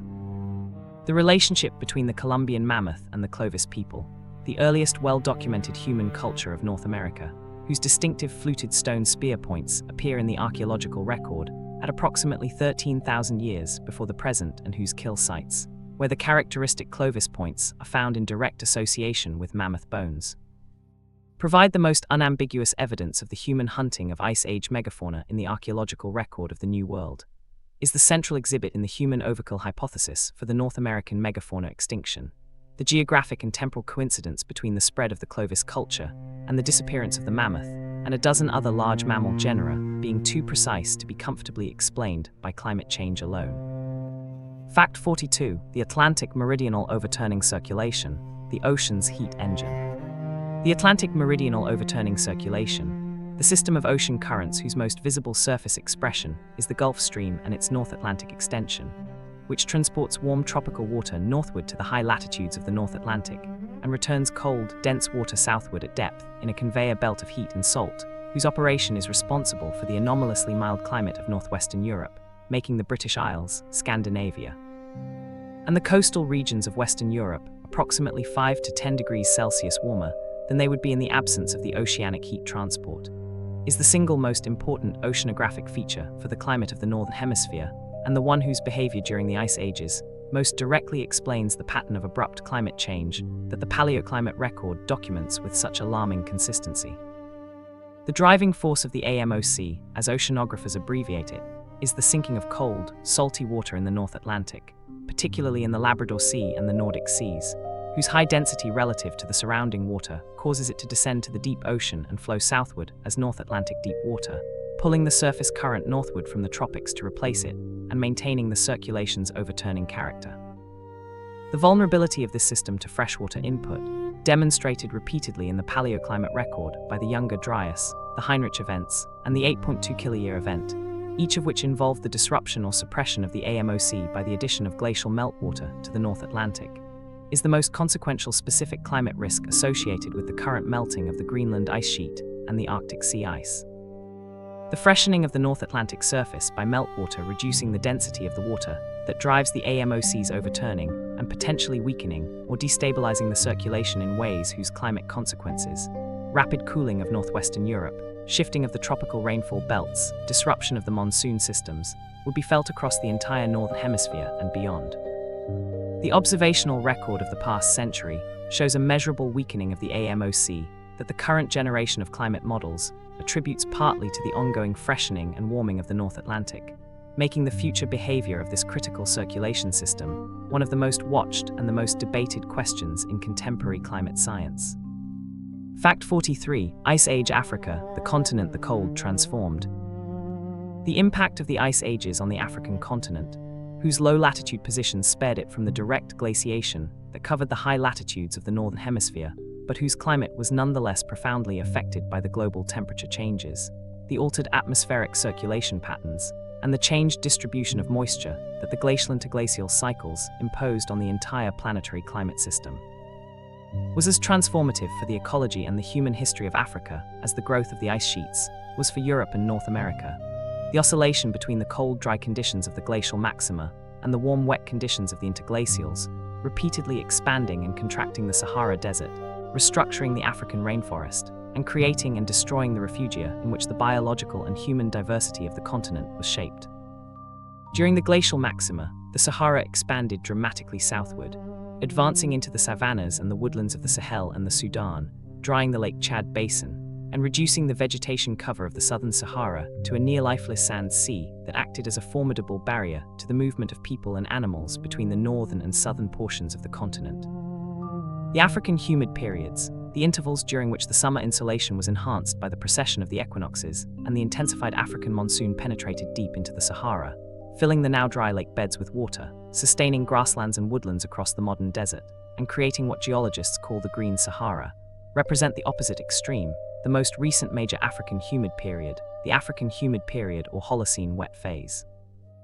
lasting from approximately 11,000 to 5,000 years before the present and transforming the Sahara into a landscape of lakes, rivers, and grasslands whose rock art record the extraordinary paintings and engravings of cattle, hippos, crocodiles, and swimming human figures found in the central Saharan massifs, documents the rich human occupation of a region that is today among the most inhospitable deserts on Earth.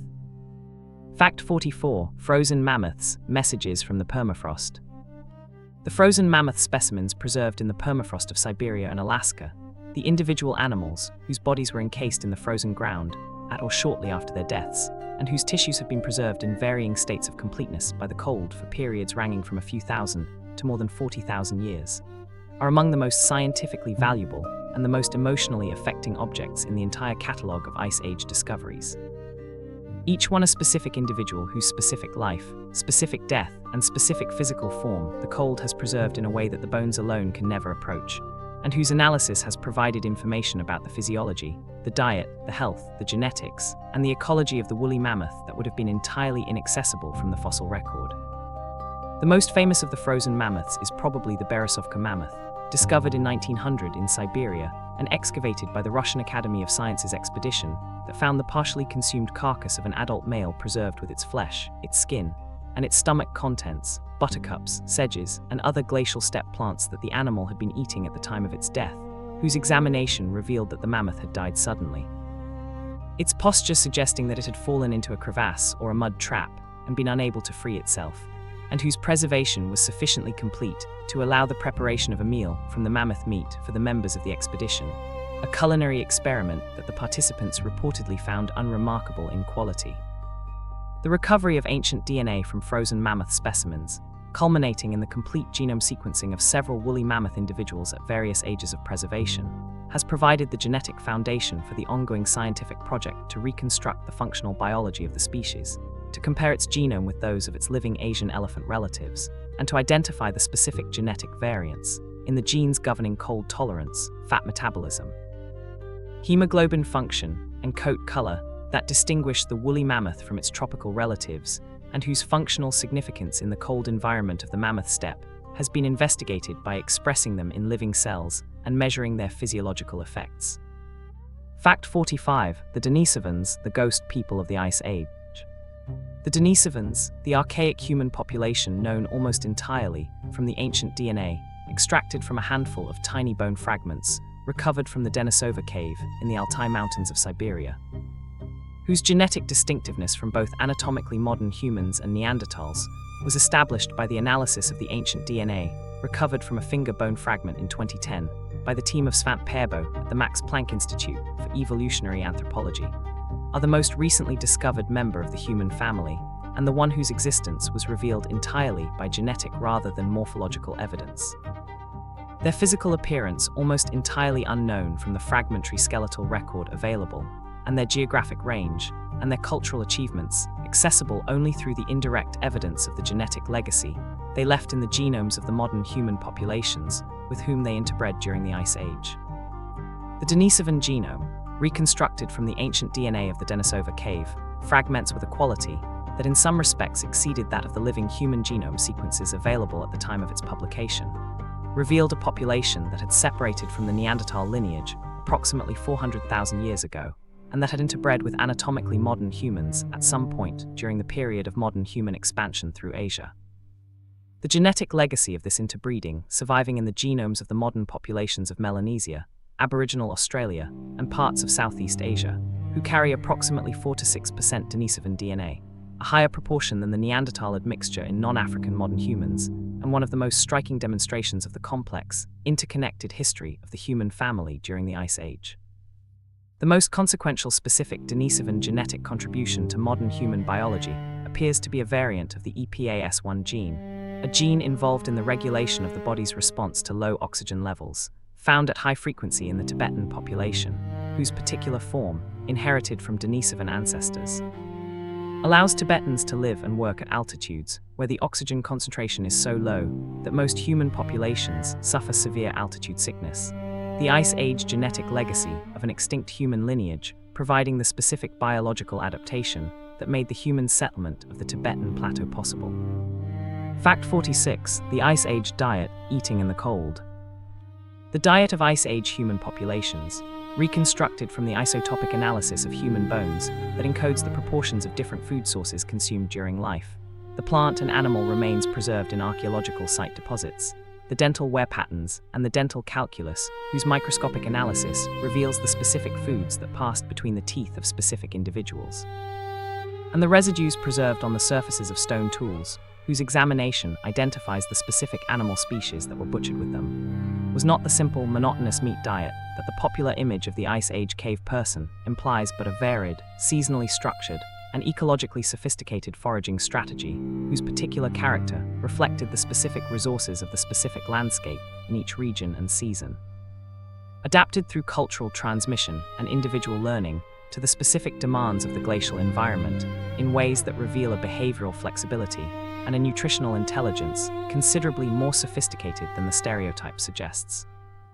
The isotopic evidence from the bones of Upper Paleolithic humans in Europe indicates a diet whose protein was derived primarily from terrestrial animals. The mammoth, the horse, the reindeer, and the bison whose hunting is documented in the archaeological record, supplemented by freshwater fish and plant foods whose relative contributions varied by season and by local resource availability. The dental evidence adds nuance to the isotopic picture.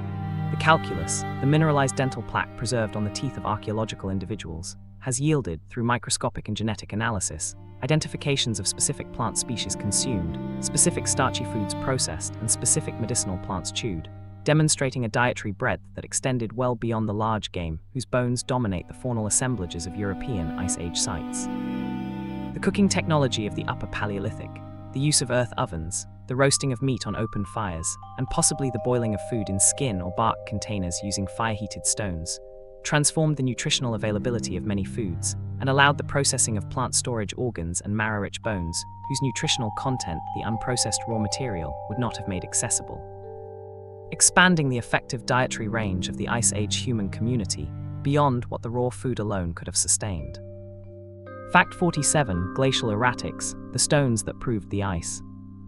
Glacial erratics, the boulders and rock fragments transporting by glaciers far from their geological source and deposited by the melting ice in landscapes of entirely different lithology, sometimes hundreds of kilometers from the nearest outcrop of the rock type from which they were derived, are among the most evocative and the most historically significant features of the formerly glaciated landscapes of the Northern Hemisphere. Their presence in locations where no other geological process could account for their transport providing, when the correct interpretation was applied to them, the most compelling evidence available in the pre-scientific era for the former existence of continental glaciation on a scale that transformed the understanding of the recent history of the Earth.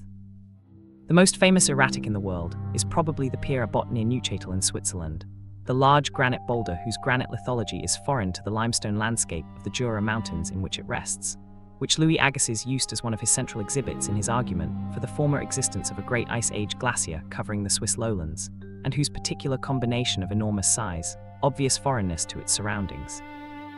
and the impossibility of explaining its transport by any known geological agent other than ice, gave it a rhetorical power in the public debate about the Ice Age hypothesis that no technical geological argument could easily match. In North America, the erratic boulders carried southward by the Laurentide ice sheet include specimens of Canadian shield granite and gabbro, found throughout the agricultural heartland of the Midwestern United States, their rounded forms and their polished surfaces bearing the characteristic marks of glacial transport, the striations and the facets produced by abrasion against the glacier's bed that identify them unambiguously as the products of ice rather than water or wind transport.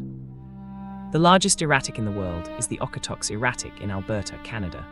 a quartzite boulder weighing approximately 16,500 tons that was transporting approximately 300 kilometers from its source in the Rocky Mountains by the Laurentide ice sheet, its enormous mass a reminder of the almost incomprehensible physical power of the continental ice sheet that carried it. Fact 48. The last interglacial, a warning from the past.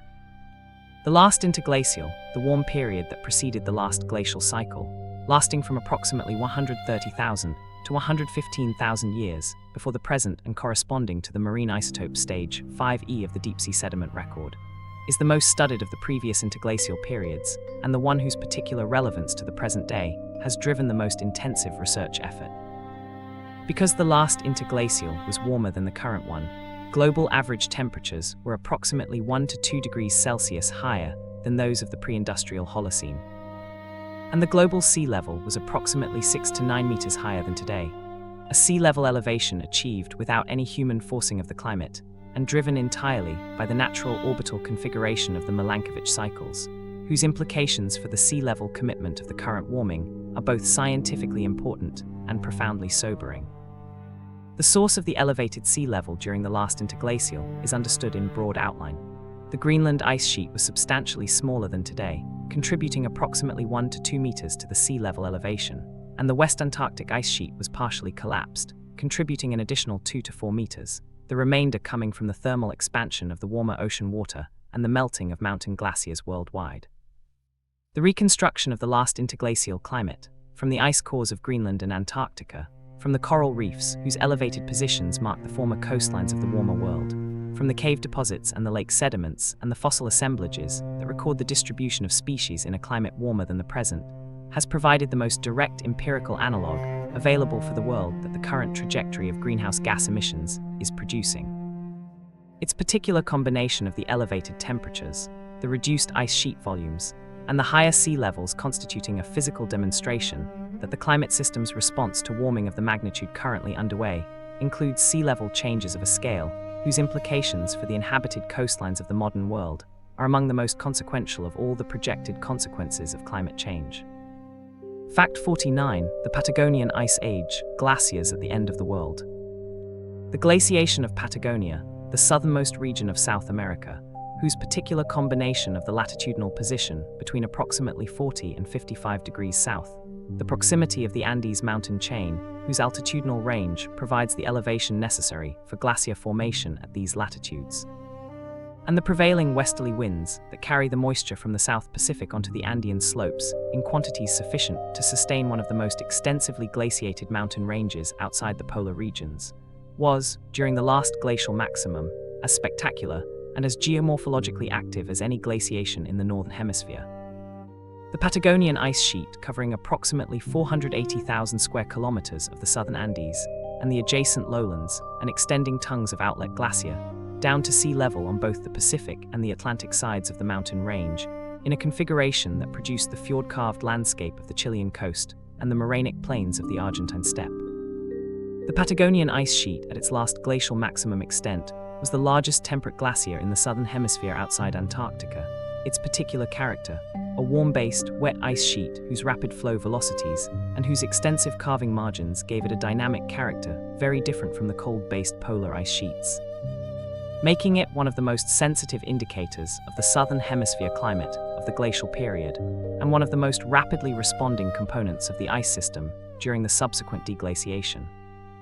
The moraines deposited by the Patagonian glaciers during the last glacial maximum, studied by the Argentine geologist Francisco Morno at the end of the 19th century, and providing some of the earliest evidence for the former extent of southern hemisphere glaciation,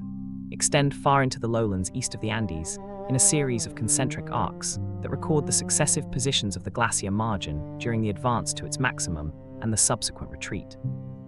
Their dating by cosmogenic isotope methods, providing the chronological framework within which the timing of southern hemisphere glaciation is compared to the better documented northern hemisphere record.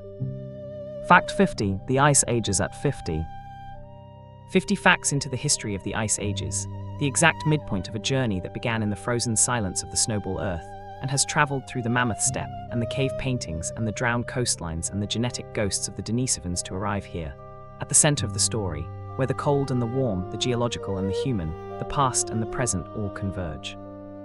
We have followed the Columbian mammoth across the grasslands of North America and watched the Clovis hunters leave their fluted points among its bones.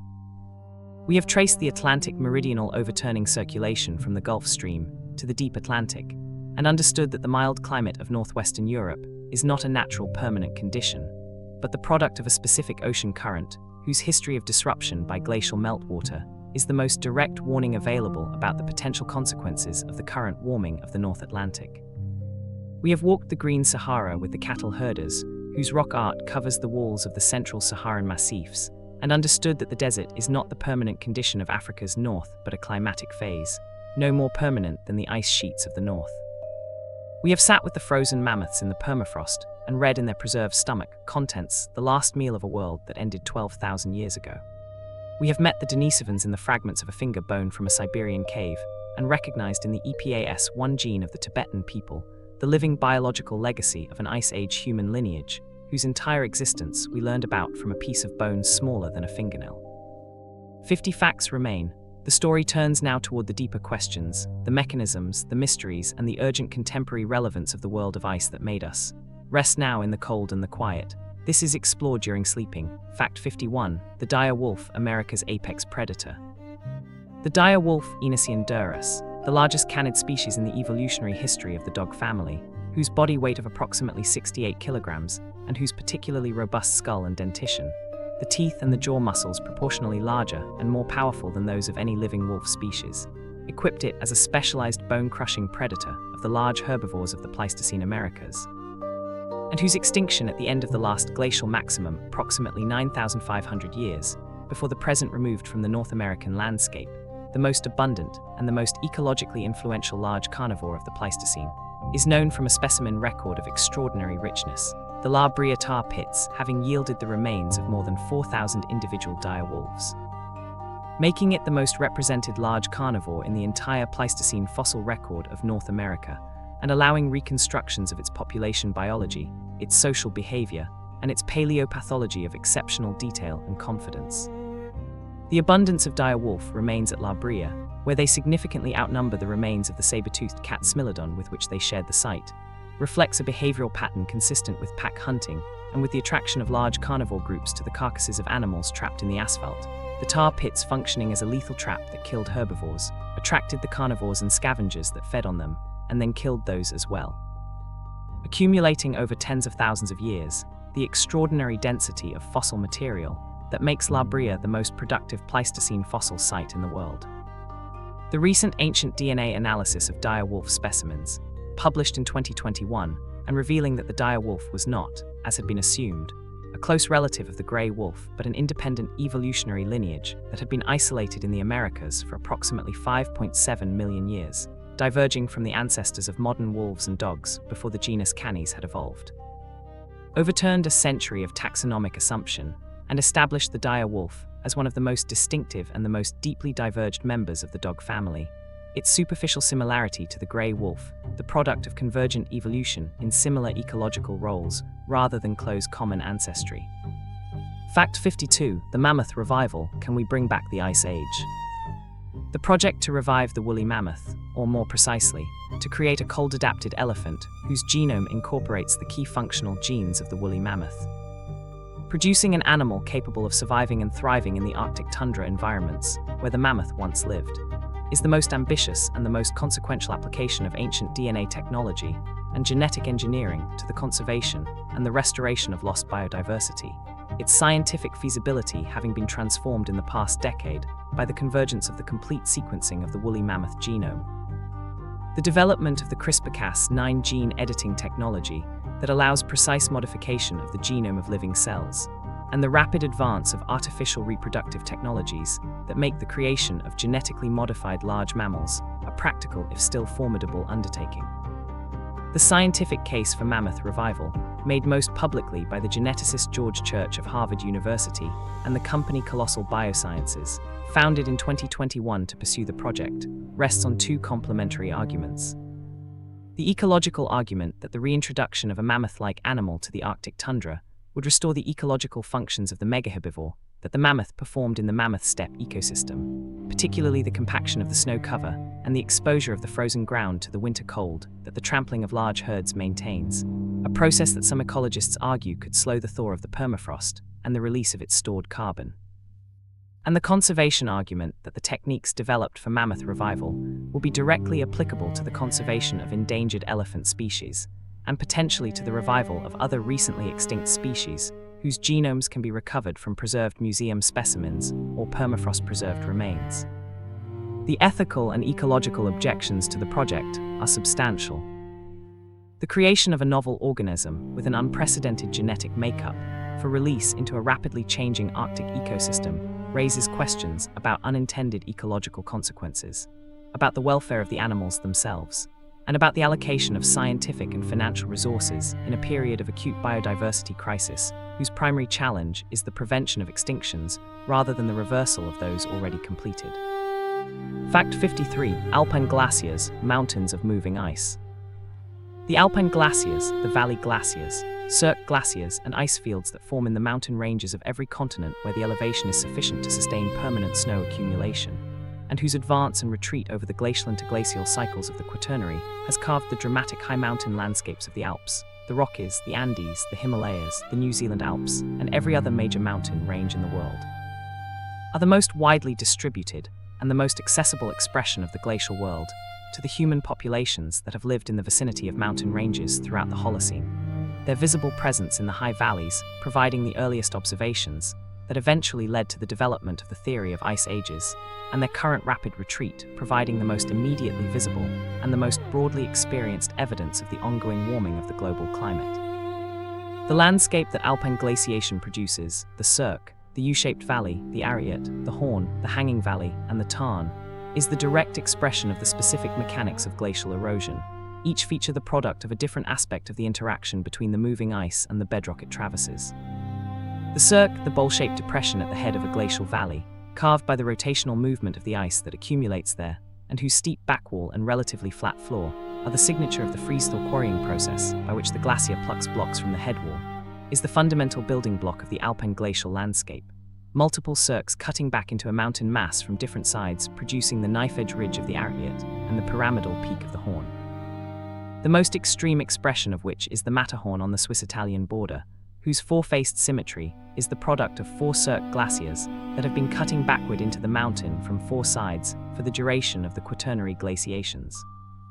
The current retreat of the world's alpine glaciers, documented by a century of photographic and measurement records that show the systematic recession of glacier fronts across every mountain range on Earth, is the most extensively observed and the most spatially comprehensive expression of the ongoing warming of the global climate. The mass loss from the world's mountain glaciers, contributing approximately 25 to 30% of the observed sea level rise of the past century. Fact 54. Ice Age Australia, the continent that dried. The impact of the ice ages on Australia, the driest inhabited continent, whose particular combination of the low latitude position of most of its landmass, the absence of major mountain ranges in the interior, and the dominance of the climate by the interaction between the subtropical high-pressure belt and the seasonal monsoon, created a climate system whose glacial age expression was not glaciation but aridity. The continent becoming dramatically drier and dustier during glacial maxima, and substantially wetter during interglacials, in a pattern whose biological and human consequences were as profound as the glaciation of the northern continents, is the clearest demonstration in the paleoclimate record that the ice ages were a global phenomenon whose effects were felt in every climate zone and every ecosystem on Earth. Not merely in the high-latitude regions where the ice sheets formed and the megafauna were extinguished. During the last glacial maximum, the Australian interior was drier than today by a factor that transformed the ecological character of the continent. The dune fields of the Simpson and Great Sandy Deserts were active and extensive, advancing beyond their current limits into areas that are today grassland or open woodland. The monsoon rainfall of the north was reduced. The lakes of the interior, Lake Eyre, Lake Frome, the Willandra Lake system, were dry or greatly diminished. And the vegetation of the continent was shifted toward the xerophytic communities that the reduced moisture availability could support. The Willandra Lake system of New South Wales, now a UNESCO World Heritage Site whose significance is both geological and archaeological, was during the last interglacial and the early last glacial, a series of interconnected lakes whose shores were inhabited by some of the earliest anatomically modern humans to reach Australia. The fossil human remains from the site, including Mungo Man and Mungo Lady, whose ages are estimated at approximately 40,000 to 42,000 years, representing the oldest anatomically modern human remains found outside Africa and the primary evidence for the timing of the first human settlement of the Australian continent. Fact 55. The carbon cycle and ice ages, the breath of the planet. The global carbon cycle, the complex system of processes through which carbon is exchanged between the atmosphere, the ocean, the terrestrial biosphere, and the geological reservoirs of the crust, and whose particular balance at any given time determines the concentration of carbon dioxide in the atmosphere, and through it the greenhouse warming that drives the global climate, is intimately coupled to the glacial interglacial cycles of the Quaternary, in a relationship whose full complexity is still being unraveled, but whose basic character is clear. The atmospheric carbon dioxide concentration falls during glacial maxima and rises during interglacials. The glacial-interglacial difference of approximately 80 to 100 parts per million, from approximately 180 parts per million at glacial maximum to approximately 280 parts per million in the pre-industrial interglacial, constituting a climate forcing sufficient to amplify the initial orbital forcing of the Milankovitch cycles into the full glacial interglacial temperature change recorded in the ice cores, and making the carbon cycle feedback one of the most important amplifying mechanisms in the entire glacial climate system. The ocean is the primary reservoir involved in the glacial drawdown of atmospheric carbon dioxide. The colder temperatures of the glacial ocean increase the solubility of carbon dioxide in seawater, allowing the ocean to absorb more carbon from the atmosphere. The altered circulation patterns of the glacial ocean change the efficiency of the biological pump, the process by which phytoplankton in the surface ocean fix atmospheric carbon into organic matter that sinks to the deep ocean when the organisms die, and the increased dust deposition in the glacial southern ocean. Fertilizing the iron-limited phytoplankton with the micronutrient they require may have enhanced the biological pump's carbon sequestration efficiency beyond what the temperature and circulation effects alone would produce. The contemporary relevance of the glacial carbon cycle is acute and urgent. The current concentration of atmospheric carbon dioxide, at approximately 420 parts per million, is already 50% higher than the highest level recorded in the 800,000-year ice core record, rising at a rate that is estimated to be between 10 and 100 times faster than any natural change in the entire archive, and continuing to rise in response to the combustion of the fossil fuels, whose carbon was sequestered from the atmosphere over hundreds of millions of years of geological time. Fact 56. The Pleistocene horses, wild ancestors of the tamed. The wild horses of the Pleistocene, the multiple species, and the multiple populations of the genus Equus that inhabited the grasslands of every continent except Australia and Antarctica during the ice ages, ranging in size from the stocky, cold-adapted horses of the Eurasian mammoth steppe to the larger, longer-legged horses of the North American plains, and whose remains are among the most abundant in the Pleistocene fossil record of the Northern Hemisphere, were among the most important prey species for the Ice Age human communities of Europe and Asia, the great horse hunting sites of the Upper Paleolithic, providing the archaeological evidence for the scale and the sophistication of the organized communal hunting that sustained the large human populations of the glacial maximum. The wild horse, depicted with extraordinary frequency and extraordinary quality in the cave art of the European Upper Paleolithic, the horses of Chauvet and Lascaux and Altamira, rendered in the sweeping, confident lines of artists who had observed their subjects closely and long,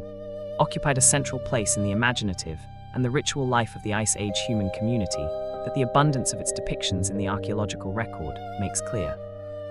Though the specific significance of the horse in the symbolic system of the cave artists remains, like so much of the cave art's meaning, beyond the full reach of modern interpretation. The extinction of the wild horse in the Americas at the end of the Pleistocene, one of the most consequential specific extinctions of the megafauna extinction wave, given the subsequent history of the continent, was complete by approximately 10,000 years before the present, leaving a continent that had supported multiple horse species for millions of years, entirely without equids, until the reintroduction of the domestic horse by the Spanish conquistadors in the 16th century CE, whose transformative effect on the cultures and the ecologies of the indigenous peoples of the American West was accomplished with an animal whose ancestors had lived on the same continent until a geological eye blink before their arrival. Fact 57. Tundra, the landscape at the ice's edge. The tundra, the vast, treeless biome that today occupies the high-latitude regions of the Arctic, covering approximately 11.5 million square kilometers of Alaska, Canada, Greenland, Scandinavia, and Siberia in a circumpolar belt whose southern boundary corresponds approximately to the treeline, and whose characteristic combination of permafrost underlain soil, low-growing vegetation of mosses, lichens, sedges, and dwarf shrubs,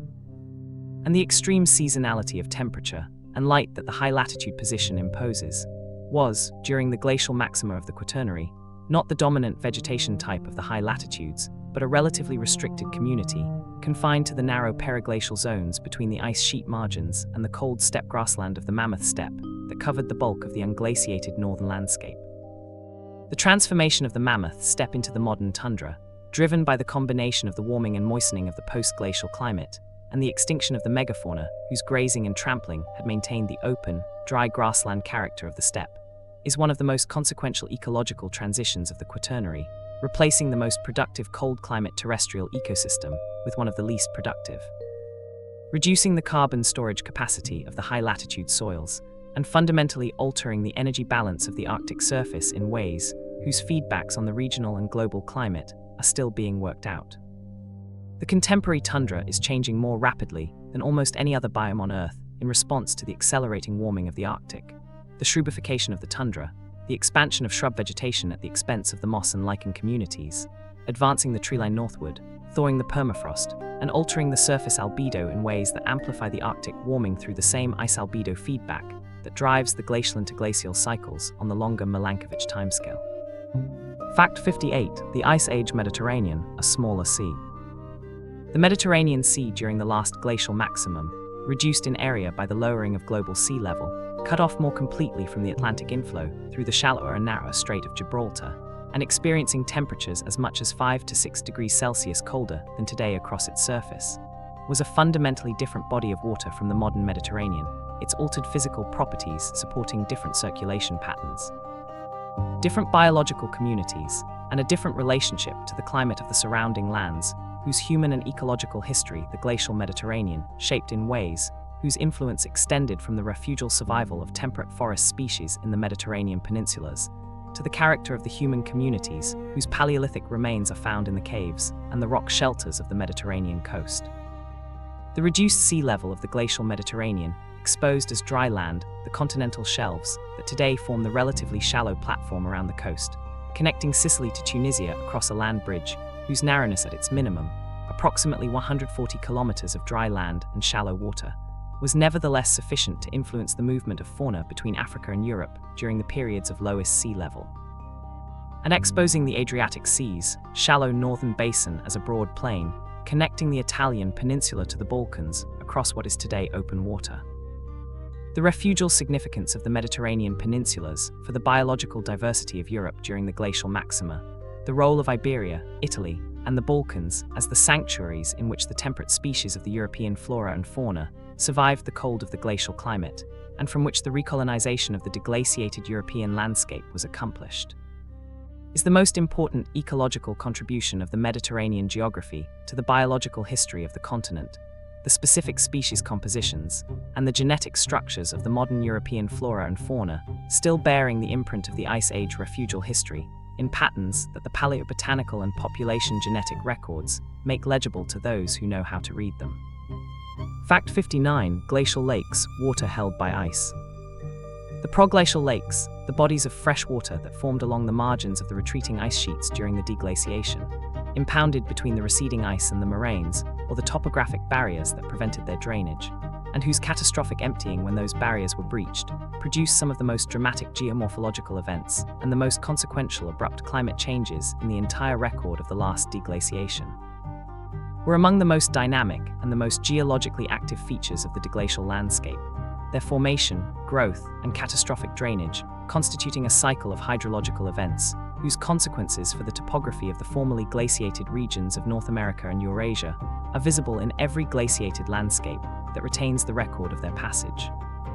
The largest of the North American proglacial lakes was Lake Agassiz, the vast freshwater body that formed south of the retreating Laurentide ice sheet, and at its maximum extent covered approximately 440,000 square kilometers of what is now Manitoba, Ontario, Saskatchewan, North Dakota, and Minnesota, making it the largest lake in the history of North America and larger than all the modern Great Lakes combined. The multiple drainage events of Lake Agassiz, the episodes in which the ice dam or the morainic barrier holding back its waters was breached, releasing enormous pulses of cold fresh water into Hudson Bay or the St. Lawrence system or the Mississippi drainage, are the most likely causes of the Younger Dryas and several of the other abrupt climate events of the deglaciation, the freshwater pulses disrupting the Atlantic meridional overturning circulation in the mechanism that the paleoclimate record documents so consistently. The final drainage of Lake Agassiz approximately 8,200 years before the present, the event that released the pulse of meltwater, whose North Atlantic freshening triggered the 8.2 kiloyear cooling event, marked the effective end of the great proglacial lake system of North America, and the beginning of the modern Great Lakes, whose smaller volumes and whose more stable configurations have persisted through the remainder of the Holocene. Fact 60. The Ice Ages at 60. 60 facts into the history of the Ice Ages, and the story has grown intimate with the specific mechanisms and the specific consequences of the cold, the carbon cycle that breathed in during glacial maxima and breathed out during interglacials, the tundra that replaced the mammoth steppe and has been changing ever since. The proglacial lakes, whose catastrophic drainage produced the abrupt climate events that punctuated the deglaciation with the same terrifying suddenness as any natural disaster in the living record. We have followed the dire wolf to La Brea and recognized in the tar pits the most intimate and the most detailed portrait of a predator community that survived for tens of thousands of years before vanishing in the same extinction wave that took the mammoth, the horse, and the ground sloth. We have stood in the laboratory with George Church and watched the CRISPR tool edit the genome of a living cell with the specific genes of the woolly mammoth, and understood that the question of whether we should bring back the Ice Age's most iconic animal is one that the current generation of scientists is answering not theoretically, but practically, in real time. We have dried out with the Australian interior during the glacial maximum and walked the shores of the Willandra Lakes with the first humans to reach the continent 40,000 years ago. We have breathed the air of the glacial atmosphere, 180 parts per million of carbon dioxide, the lowest concentration in the 800,000-year ice core record, and compared it to the air we breathe today at 420 parts per million, and understood that the difference between those two numbers is the measure of what has changed. 40 facts remain. The story moves now toward the contemporary world, toward the Ice Age we are living through and the one we may be preventing. Rest now. This is explored during sleeping. Fact 61. The giant beaver, North America's lost engineer. The giant beaver, Castoroides ohioensis, the largest rodent species in the evolutionary history of North America, whose body length of approximately 2 meters and body weight of approximately 100 kilograms, made it roughly the size of a modern black bear, and whose distinctive incisors, reaching lengths of up to 15 centimeters, were the most formidable dental tools of any rodent in the Pleistocene fauna, inhabited the wetlands, lakes, and river systems of eastern North America from the Great Plains to the Atlantic coast throughout the later Pleistocene, surviving until approximately 10,000 years before the present, when it disappeared in the same extinction wave that eliminated the mammoth, the mastodon, the ground sloth, and the other large mammals of the late Pleistocene Americas. The giant beaver's ecological significance in the wetland ecosystems of the glacial and early post-glacial Americas was, by analogy with its modern relative, potentially substantial. The modern American beaver is the most important non-human ecosystem engineer in North American freshwater environments, its dam building creating the ponds and the wetlands whose biodiversity and whose hydrological influence on the surrounding landscape are among the most significant of any single species in the continent's ecology. Whether the giant beaver built dams is unknown. Its incisor morphology, with the broad, blunt tips of a cutting tool adapted to roots and aquatic vegetation, rather than the chisel-edged incisors of the modern dam-building beaver, suggests that it may have fed primarily on aquatic plants rather than wood and may not have been a dam builder in the same sense as its smaller relative. The giant beaver is known from fossil remains distributed across the eastern and midwestern United States and parts of Canada, with particularly rich deposits in Ohio, whose state name appears in the species' scientific designation, Florida and the Great Plains. The geographic distribution, reflecting the former extent of the wetland and lacustrine habitats that the species required, and that were both more extensive during the glacial period, and more rapidly transformed by the combination of climate change and human activity that accompanied the end of the Pleistocene. Fact 62. Ice Age music, the oldest instruments.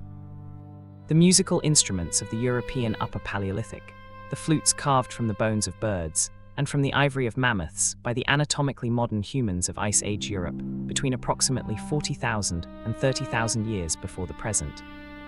whose discovery in the cave deposits of southwestern Germany has pushed the origin of musical culture in the human lineage to the very beginning of the Upper Paleolithic Revolution and established music as one of the oldest and most fundamental of all human cultural practices, are the oldest known musical instruments in the history of the human species.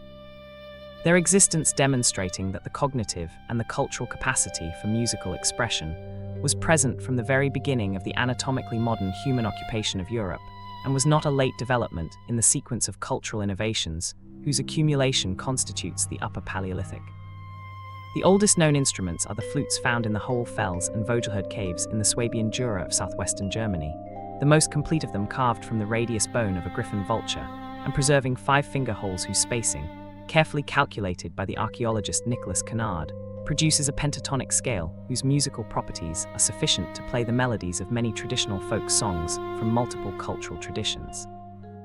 Demonstrating that the flute's tonal range was not an accident of the medium, but a deliberate product of its maker's musical understanding. The ivory flutes carved from mammoth ivory at the same sites, requiring a far more demanding manufacturing process, the splitting and the hollowing of a curved mammoth tusk to produce a straight tube of appropriate internal diameter, combined with the cutting of the finger holes and the shaping of the mouthpiece, represent an investment of skilled labor that implies a social value for music considerable enough to justify the expenditure of the time and the skill required for their production. The discovery of these instruments transformed the understanding of the cognitive and cultural world of the Ice Age human community, demonstrating that the people who painted the cave walls, who traded their shell ornaments across hundreds of kilometers of glacial landscape, and who survived the cold of the last glacial maximum through technological ingenuity, also gathered in the firelight and made music. A fact that connects them to us across 40,000 years of change, with an immediacy that no bone tool or flint flake can quite achieve. Fact 63. The woolly mammoth's relatives, the living legacy.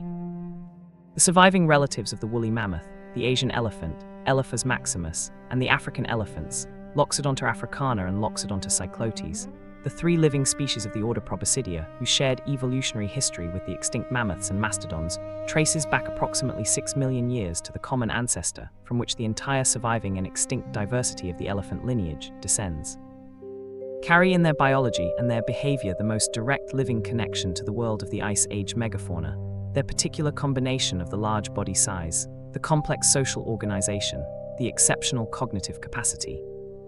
and the profound ecological influence that characterize the proboscideans, making them the nearest available analog for the ecological role that the woolly mammoth played in the mammoth steppe ecosystem, and the primary subjects of the conservation effort whose success or failure will determine whether the proboscidean lineage survives the coming century. The genetic relationship between the woolly mammoth and its living relatives, established with increasing precision as the quality of the ancient DNA recovered from frozen specimens has improved, places the woolly mammoth as the sister taxon of the Asian elephant. The two sharing a common ancestor approximately 6 million years ago, from which the African elephants had already diverged approximately 2 million years earlier, the genomic difference between the woolly mammoth and the Asian elephant being approximately 1.4%, comparable to the genomic difference between modern humans and chimpanzees. The behavioral parallels between the extinct mammoths and their living relatives, inferred from the skeletal evidence of social structure, from the dental wear patterns that reveal dietary preferences, and from the population genetic evidence of the frozen specimens that illuminates the social organization and the demographic history of the mammoth population, suggest that the woolly mammoth lived in the matriarchal family groups that characterize modern elephants. That juvenile males left their birth groups at adolescence to live in bachelor herds, and that the older females served as repositories of ecological knowledge, whose loss through selective hunting of the largest individuals may have contributed to the behavioral disruption that preceded the extinction. Fact 64. Ice Age shelter building against the cold. The shelters constructed by Upper Paleolithic human communities during the last glacial maximum, the structures built by the people who inhabited the periglacial steppe of Eastern Europe and Siberia, where the absence of caves and of large trees in the open tundra landscape required the construction of built shelters from the materials available. Primarily the bones and the tusks of the woolly mammoth, whose remains accumulated in the archaeological sites in sufficient quantities to provide the structural elements of substantial shelters, are among the most remarkable architectural achievements of the Pleistocene, their construction from materials whose size and whose weight required the coordinated labor of multiple individuals, demonstrating the social organization and the planning capacity of the communities that built them. The mammoth bone dwellings of the Eastern European plain, found at sites including Mezhyrich and Mezin in Ukraine and Kostenki on the Don River in Russia, dating to approximately 15,000 to 25,000 years before the present, were constructed from the bones of dozens of individual mammoths, the curved tusks providing the arch structural elements of the roof. The massive skulls and the long limb bones the foundation and the wall elements of a structure whose footprint of approximately 20 to 30 square meters was sufficient to shelter a family group through the winters of the glacial maximum. The quantity of mammoth bone used in the construction of some of these structures, the measure-rich site preserves the remains of 4 dwellings built from the bones of approximately 95 individual mammoths, raises the question of whether the builders hunted all the mammoths whose remains they used, or whether they collected the bones of animals that had died of natural causes in the landscape, the mammoth equivalent of driftwood gathered from a beach. A collection strategy whose feasibility in a mammoth-rich steppe landscape, where the accumulated deaths of many generations would have left bones distributed across the surface, is supported by the mixing of bones of very different ages and conditions of preservation in the construction assemblages. Fact 65. The tropical ice ages, glaciers on the equator. The high mountains of the tropical regions, the Andes of South America, the East African Rift Mountains, the highlands of New Guinea, and the equatorial peaks of Kilimanjaro and Mount Kenya, bear the glacial evidence of ice age conditions whose reach extended even to the equator.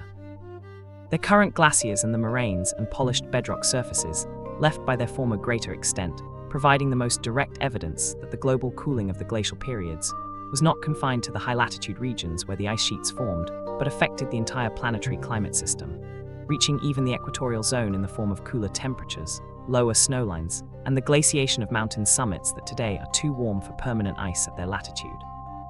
The tropical glaciers at the last glacial maximum extended to elevations approximately 900 to 1,000 meters lower than their current limits, a depression of the snowline that corresponds to a temperature cooling of approximately 4 to 5 degrees Celsius relative to the present, a magnitude of cooling that, while smaller than the 6 to 8 degrees of the high-latitude glacial maximum, was sufficient to transform the ecology of the tropical highlands. Expanding the cold grassland communities of the high-altitude Paramo and the Afro-Alpine zone at the expense of the tropical montane forest communities that dominate the same elevations today. The ice cores drilled from the remaining tropical glaciers, the Huascarán Glacier in Peru, the Kilimanjaro ice cap, and the Dundon-Gullia ice caps of the Tibetan Plateau, have provided climate records of extraordinary value precisely because they extend the spatial coverage of the ice core archive to the tropics, whose climate history is otherwise accessible primarily through the less temporally resolved records of lake sediments and cave deposits. The imminent disappearance of the tropical glaciers, Kilimanjaro has lost approximately 85% of its ice since 1912, and the remaining ice is projected to disappear entirely within the next 2 decades, will eliminate these irreplaceable climate archives before their full scientific value has been extracted. The melting of the tropical glaciers, constituting one of the most direct and most tangible losses of scientific as well as natural heritage associated with the current warming of the global climate. Fact 66. The scablands when the ice burst. The channeled scablands of eastern Washington state, the extraordinary landscape of dry waterfalls, abandoned river channels, isolated rock mesas, and enormous ripple marks carved into the basalt bedrock of the Columbia Plateau by floods of a scale that the human imagination finds difficult to fully encompass, are the most dramatic geomorphological legacy of the Ice Age in North America, and the site of one of the most bitter and the most ultimately productive controversies in the history of 20th century geology, the argument between the lone geologist J. Harlan Bretz and the geological establishment of his time over the origin of a landscape so extreme in its character that the conventional geological wisdom of the era, uniformitarianism, the doctrine that geological processes operate slowly and continuously, could not accommodate it. Bretz, who first studied the scablands in the 1920s, proposed that the entire extraordinary landscape had been carved by a catastrophic flood of almost unimaginable scale, a Spokane flood. He called it, in a geological instant, the entire drainage accomplished perhaps in a matter of days rather than the millennia that the conventional geological processes would require. The geological establishment's resistance to this hypothesis was intense and sustained, its objection not to the evidence that Bretz marshaled, the abandoned waterfalls, the giant current ripples, the streamlined erosional forms, but to the catastrophist logic that a single flood of the required scale implied, a logic that seemed to violate the uniformitarian principles that had been the foundation of scientific geology since Lyell. The source of the Spokane flood was eventually identified as the catastrophic drainage of glacial Lake Missoula, the large proglacial lake dammed by the Purcell Trench lobe of the Cordilleran ice sheet in what is now western Montana, which at its maximum held approximately 2,100 cubic kilometers of water, and whose repeated catastrophic drainage events, estimated at between 40 and 100 over the period of the deglaciation, Each released a wall of water up to 60 meters high, moving at velocities of up to 100 kilometers per hour across the Columbia Plateau, carving the scablands in a series of catastrophic floods, whose cumulative geomorphological work produced the extraordinary landscape that Bretz had recognized and that the geological establishment had refused, for 40 years, to accept. Fact 67. Ice Age Art Beyond Europe, the Global Tradition. The cave and rock art of the Ice Age is not exclusively European. The European tradition is the most extensively documented, the most intensively studied, and the most familiar to the Western public, but the artistic impulse whose earliest European expression in the Shovik Cave dates to approximately 36,000 years before the present was a global phenomenon, its expression in the rock art of Australia, of Southern Africa, of Southeast Asia, and of the Americas, revealing a universal human capacity for the creation of images, whose cultural and spiritual significance varies between traditions, but whose existence across every inhabited continent demonstrates that the making of images is as fundamental to the human mind as the making of tools or the use of fire. The oldest known figurative art in the world outside Europe was discovered in the caves of Sulawesi in Indonesia, where uranium series dating of the calcium carbonate deposits that have grown over the surface of the paintings has established ages for some of the animal images, depictions of the Barbaroussa pig deer and the Sulawesi warty pig, rendered in red ochre on the cave walls, of at least 45,500 years before the present, making them contemporary with or older than the oldest European cave art, and demonstrating that the artistic tradition of the Upper Paleolithic was a genuinely global phenomenon rather than a specifically European development. The rock art of Southern Africa, the extraordinary tradition of Sam Bushman painting, preserved in the rock shelters of the Drakensberg Mountains and the Cederberg Range, extending back at least 30,000 years in its earliest expressions and continuing in some areas until the 19th century, represents the most continuous and the most extensively documented rock art tradition in the world, its particular combination of the naturalistic animal images, the geometric entoptic patterns, and the therianthropic figures, whose half-human, half-animal forms reflect the shamanic cosmology of the San tradition, providing the most complete surviving expression of the spiritual and the cosmological dimensions of Ice Age visual culture available from any tradition outside Europe. Fact 68. The North Sea's Buried World, Doggerland Revisited.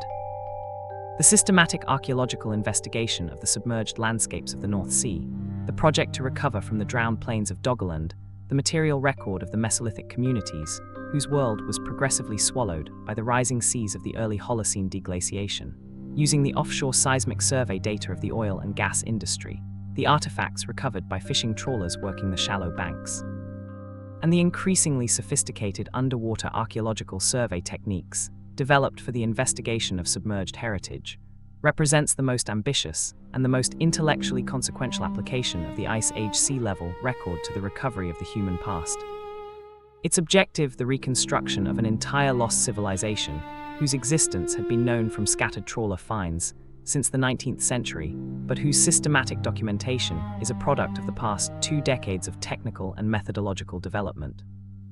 The seismic survey data collected by the oil and gas industry during its exploration of the North Sea, acquired at enormous cost for the entirely commercial purpose of identifying hydrocarbon reservoirs beneath the sea floor, has been repurposed by the archaeologist Vince Gaffney and his team at the University of Bradford to construct the most detailed 3-dimensional map of the former Doggerland landscape available, revealing the river valleys, the estuaries, the lakes, and the low hills of a territory whose topographic complexity would have supported a diverse mosaic of habitats: coastal marsh, freshwater wetland, open grassland and woodland, of the kind that Mesolithic hunter-gatherer communities favored above all other landscape types. The artifacts recovered from the North Sea by fishing trawlers, the Neanderthal skull fragment, the Mesolithic barbed antler points, the animal bones with cut marks, the human remains, are the tangible remnants of a world whose submergence was the most consequential single geographical event in the human history of northwestern Europe. The loss of Doggerland reducing the habitable territory of the region by an area comparable to the modern United Kingdom, and concentrating the surviving population into the island communities of Britain and the coastal communities of the continent, whose cultural isolation from each other, enforced by the rising sea, may have contributed to the distinctive regional character of the Neolithic cultures that followed. Fact 69. Ice Age Climate Modeling, Recreating the Frozen World. The climate models used to simulate the conditions of the last glacial maximum, the computer representations of the Earth's atmosphere, ocean, land surface, and sea ice, whose numerical integration forward in time produces simulated climates that can be compared to the paleoclimate record, and whose ability to reproduce the key features of the glacial climate is the primary test of the model's reliability for projecting future climate. Are among the most complex and the most computationally demanding applications of numerical simulation in all of science, their particular challenge being the simultaneous representation of the ice sheets, the ocean circulation, the vegetation, and the atmospheric composition of a world so different from the modern that every component of the climate system must be substantially modified from its present-day configuration before the simulation can begin. The Paleoclimate Modeling Intercomparison Project, the coordinated international effort to simulate the climates of the last glacial maximum and the mid-Holocene using multiple different climate models, run under standardized boundary conditions, allowing the comparison of model outputs with each other and with the paleoclimate record in a systematic framework whose results inform the assessment of climate model reliability by the Intergovernmental Panel on Climate Change,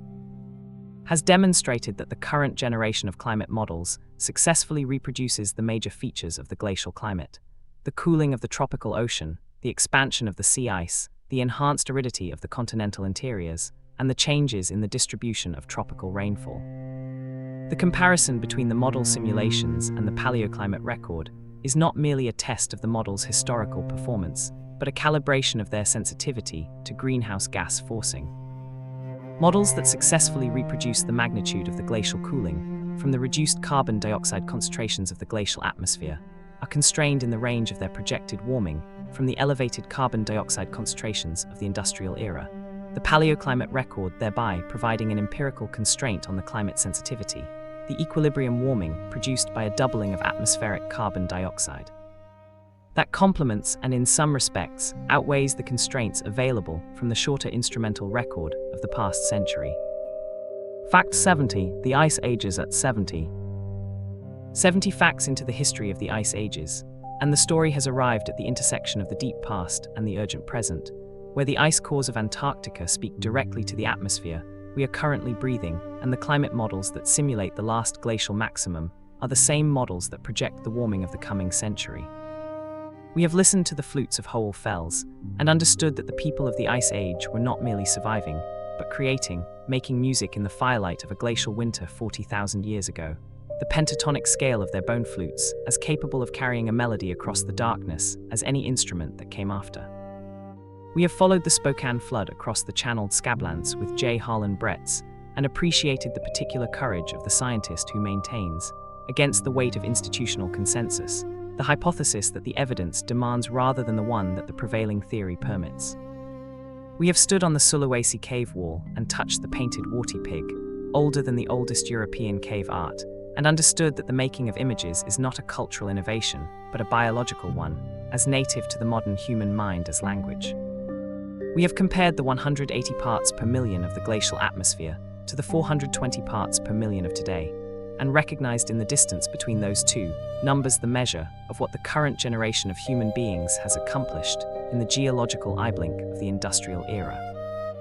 We have built the climate models that simulate the glacial world and recognized that the same physics that reproduces the last glacial maximum projects the warming ahead with a confidence that the paleoclimate record both validates and amplifies. 30 facts remain. The story moves toward its conclusion, toward the question of what the ice ages mean for us now in the world they made. Rest, this is explored during sleeping. Fact 71. The American mastodon, the forest giant. The American mastodon, Mammoth americanum, the proboscidean species that inhabited the forests, swamps, and woodlands of North America from Alaska to central Mexico for approximately 3.75 million years before its extinction at the end of the Pleistocene approximately 10,000 to 11,000 years before the present, was not a mammoth. Though its tusks and its general body plan have led the non-specialist to conflate the two species repeatedly, since their remains were first discovered and described in the 17th and 18th centuries. Its relationship to the mammoths being that of a more distantly related member of the proboscidean order whose evolutionary lineage had separated from the mammoth lineage approximately 25 million years ago, and whose distinctive low-crowned, cusped teeth adapted for browsing on the leaves, twigs, and bark of forest trees rather than for grazing the grasses of the open steppe, reflect a fundamentally different ecological niche from that of the mammoths with which it shared the North American continent during the Pleistocene. The mastodon's forest ecology distinguished it from the Columbian mammoth, not only in diet but in social organization, habitat preference, and geographic distribution. While the Columbian mammoth was primarily an animal of the open grasslands of the continental interior, the mastodon was most abundant in the spruce forests and the wetland edges of the eastern and northern portions of the continent. Its fossil remains concentrated in the lake sediments and the bog deposits of the Great Lakes region and the northeastern United States, where the forest habitats it preferred were best developed. The mastodon's interaction with the Clovis hunters of North America, documented at kill sites, where Clovis points are found in association with mastodon bones bearing the cut marks of butchery, adds the mastodon to the list of North American megafauna whose extinction coincided with the arrival of the first human hunters. The temporal precision of the coincidence between the Clovis expansion and the megafauna extinction being one of the most consistent and the most difficult to dismiss lines of evidence for the human contribution to the end Pleistocene extinction wave. Fact 72. The isostatic rebound when the land rises. Isostatic rebound, the slow upward movement of the Earth's crust in the regions formerly covered by the great ice sheets of the last glacial maximum, driven by the gradual recovery of the underlying mantle from the depression produced by the weight of the overlying ice, a process that began as soon as the ice started to thin and retreat, and that continues today in Scandinavia, Canada, and other formerly glaciated regions at rates that are measurable by modern GPS technology with millimeter-scale precision, is one of the most consequential and the most persistent of the Ice Age's physical legacies in the contemporary world, its ongoing operation reshaping the coastlines, redirecting the drainage systems, and creating new land from the sea in regions whose inhabitants have watched the land visibly rise within recorded human history. The magnitude of the Ice Age depression of the bedrock was proportional to the thickness of the overlying ice. In the Hudson Bay region of Canada, where the Laurentide ice sheet reached its maximum thickness of more than 3 kilometers, the bedrock was depressed by approximately 600 to 900 meters, and the ongoing rebound since the final melting of the ice, approximately 7,000 years before the present, has raised the land by several hundred meters, with several hundred meters of additional uplift still to come before the mantle reaches its equilibrium configuration.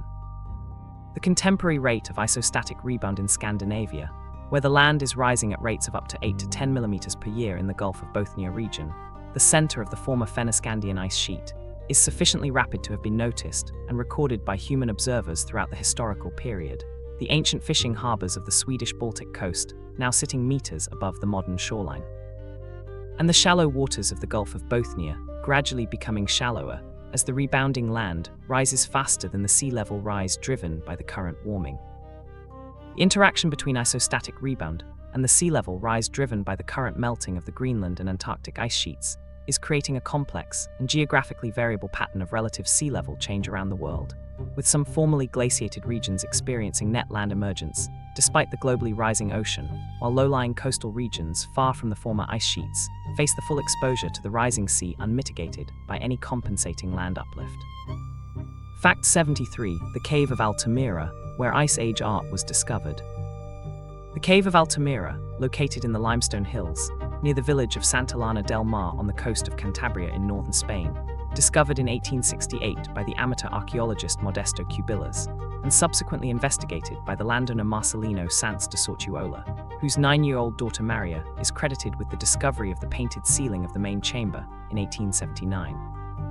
Holds the distinction of being the first site at which the existence of Ice Age cave painting was established, and the site whose extraordinary painted ceiling, covered with the polychrome images of bison, horses, deer, and wild boar rendered in ochre, charcoal, and manganese dioxide with a mastery of form, color, and the exploitation of the natural relief of the rock surface that prompted Sortuola's comparison to the best painting of the classical tradition, provoked both the most astonished contemporary admiration and the most fierce contemporary rejection in the entire history of Paleolithic archaeology.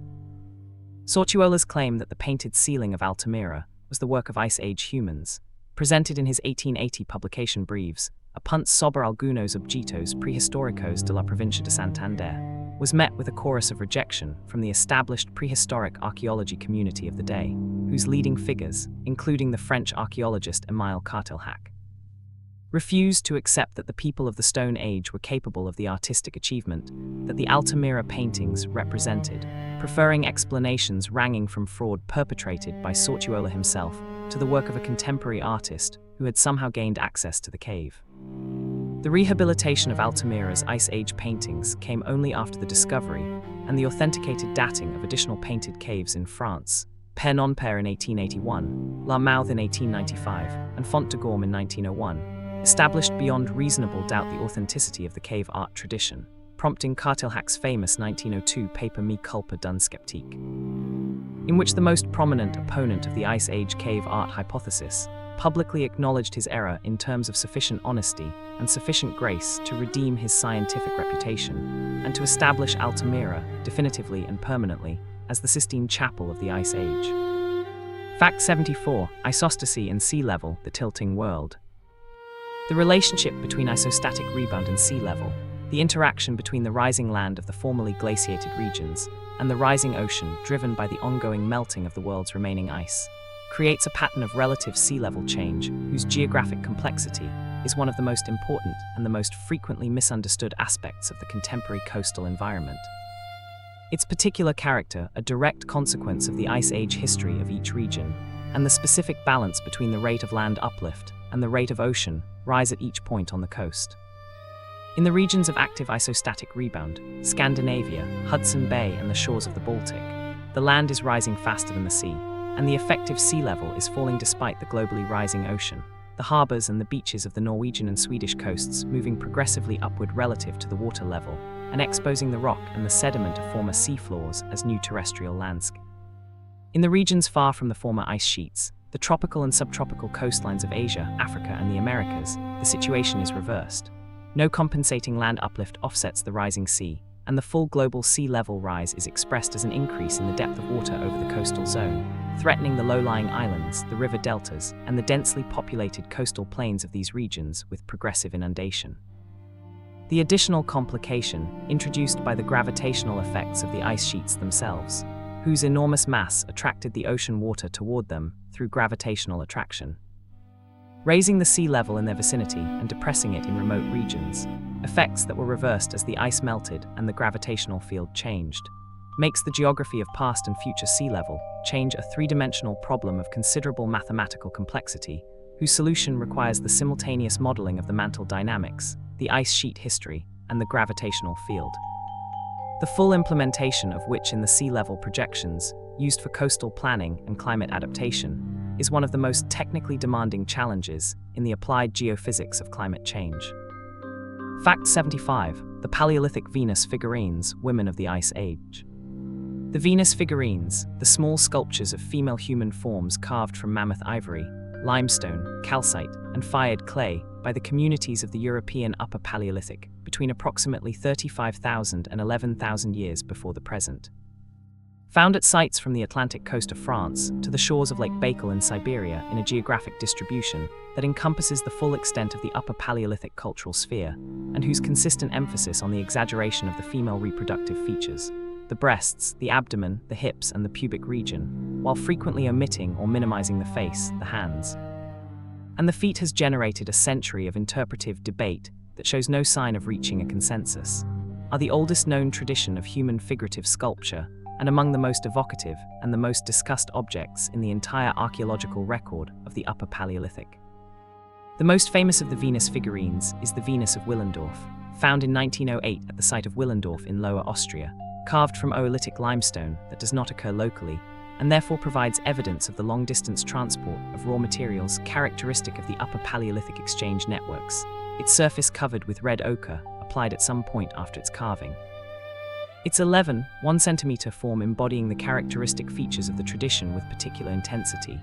the enormous pendulous breasts, the pronounced abdominal fat deposits, the wide hips, and the elaborate head whose surface is divided into concentric rows of curls or plaits that may represent a woven cap, a hairstyle, or a headdress. The interpretations proposed for the Venus figurines span an enormous range: fertility symbols ensuring reproductive success, representations of earth goddesses or ancestral female spirits, portraits of specific individuals, objects of erotic significance, self-portraits by female artists whose restricted visual perspective on their own bodies would explain the exaggeration of the features most visible in the downward view, and the physical expression of a widespread Ice Age ideological system in which the female body was the primary symbol of the life-sustaining power that the harsh glacial environment most urgently required.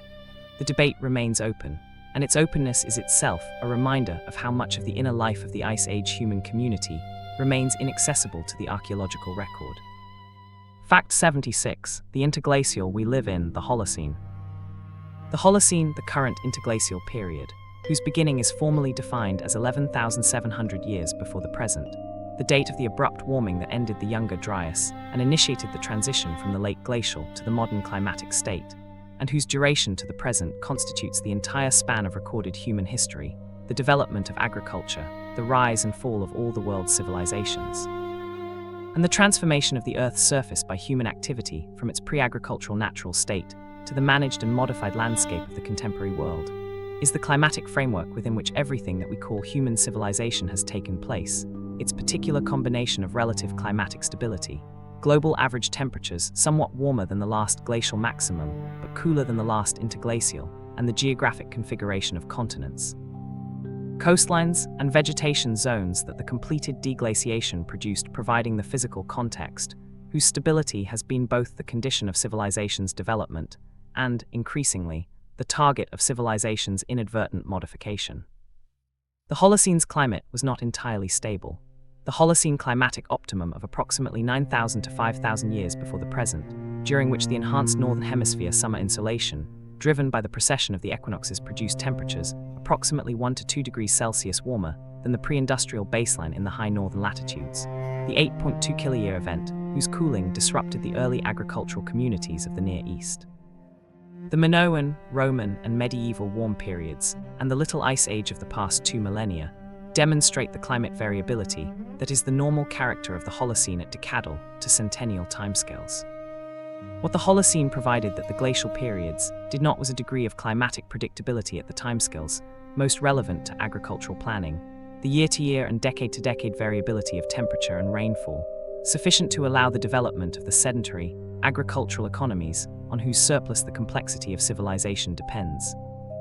and whose disruption by the current warming is one of the most consequential and the most difficult to manage of the challenges that the end of the climatic stability of the Holocene poses to the civilization that the Holocene made possible. Fact 77. Ice Age India, the monsoon and the cold. The impact of the Ice Ages on the Indian subcontinent, whose low-latitude position in the tropics spared it from direct glaciation, except in the highest reaches of the Himalayan chain, but whose climate was profoundly altered by the changes in the strength and the seasonal distribution of the Indian Ocean monsoon that the glacial interglacial cycles imposed through their effects on the cross-equatorial temperature gradient that drives the monsoon circulation, is a story of oscillating aridity and humidity, whose biological and human consequences shape the ecology and the prehistory of the subcontinent in ways whose full complexity is only beginning to be recovered from the sedimentary and the archaeological record of the region. During glacial maxima, the Indian summer monsoon was substantially weaker than during interglacials. The reduced temperature contrast between the cooler Indian Ocean and the cooler Asian continent diminishing the pressure gradient that drives the monsoon onshore wind and the associated rainfall, producing drier conditions across much of the Indian subcontinent, whose expression in the sedimentary record includes the expansion of the Thar Desert of Rajasthan, the drying of the river systems that fed the major lakes of the Deccan Plateau, and the reduction in forest cover across the subcontinent that the pollen records of the Holocene lake sediments document as the contrast between the glacial and the post-glacial vegetation. The human record of Ice Age India, the Middle Stone Age industries of the Indian subcontinent, whose stone tool assemblages document the presence of anatomically modern human populations throughout the period of the last glacial maximum, reveals communities that survived the drier conditions of the glacial maximum through the same combination of mobility, dietary flexibility, and technological ingenuity that characterized the Ice Age human communities of other continents. The specific resource base of the Indian subcontinent, its permanent rivers, its coastal resources, and the seasonal productivity of the monsoon grasslands, providing the material foundation for the human occupation of the region through the full cycle of glacial and interglacial conditions. Fact 78. The Kelp Highway, how the first Americans may have arrived. The Kelp Highway hypothesis, the proposal developed in the 1970s and elaborated in the subsequent decades as the genetic and archaeological evidence for an early coastal migration into the Americas has accumulated, that the first human populations to enter the Americas may have traveled not through the ice-free corridor of the continental interior, but along the Pacific coast in small watercraft. Moving from one productive coastal habitat to the next in a migration whose evidence now lies primarily beneath the waters that rose as the glaciers melted, and whose increasing archaeological visibility in the elevated coastal sites of Alaska, British Columbia, and the Pacific coast of North America challenges the Clovis first model of American peopling that dominated the field for the better part of the 20th century, is one of the most exciting and the most productive developments in the study of the peopling of the Americas. Its particular combination of the ecological logic of coastal migration, the genetic evidence for an early coastal entry, and the growing archaeological record of pre-Clovis sites along the Pacific coast, transforming the understanding of one of the most consequential migration events in the entire history of our species. The ecological foundation of the kelp highway hypothesis is the extraordinary productivity of the kelp forest ecosystems of the North Pacific, the submarine forests of giant kelp that fringe the Pacific coast from the Aleutian Islands to the coast of Baja California in a continuous belt of highly productive marine habitat whose fish, shellfish, sea mammals, and seabirds would have provided the maritime adapted human communities of the late Pleistocene with a reliable and diverse food resource sufficient to support sustained coastal migration. The pre-Clovis sites whose evidence is most directly relevant to the coastal migration hypothesis include the Monte Verde site in southern Chile, whose occupation layer dated to approximately 14,500 years before the present contains the remains of a diverse subsistence economy including marine algae, shellfish, and terrestrial plants collected from a variety of habitats within a single day's travel of the site. And the series of coastal sites on Haida Gwaii and the coast of British Columbia, whose excavation has recovered evidence of human occupation, predating the opening of the ice-free corridor that the Clovis first model required as the route of entry. Fact 79, the Little Ice Age, the cold that history recorded.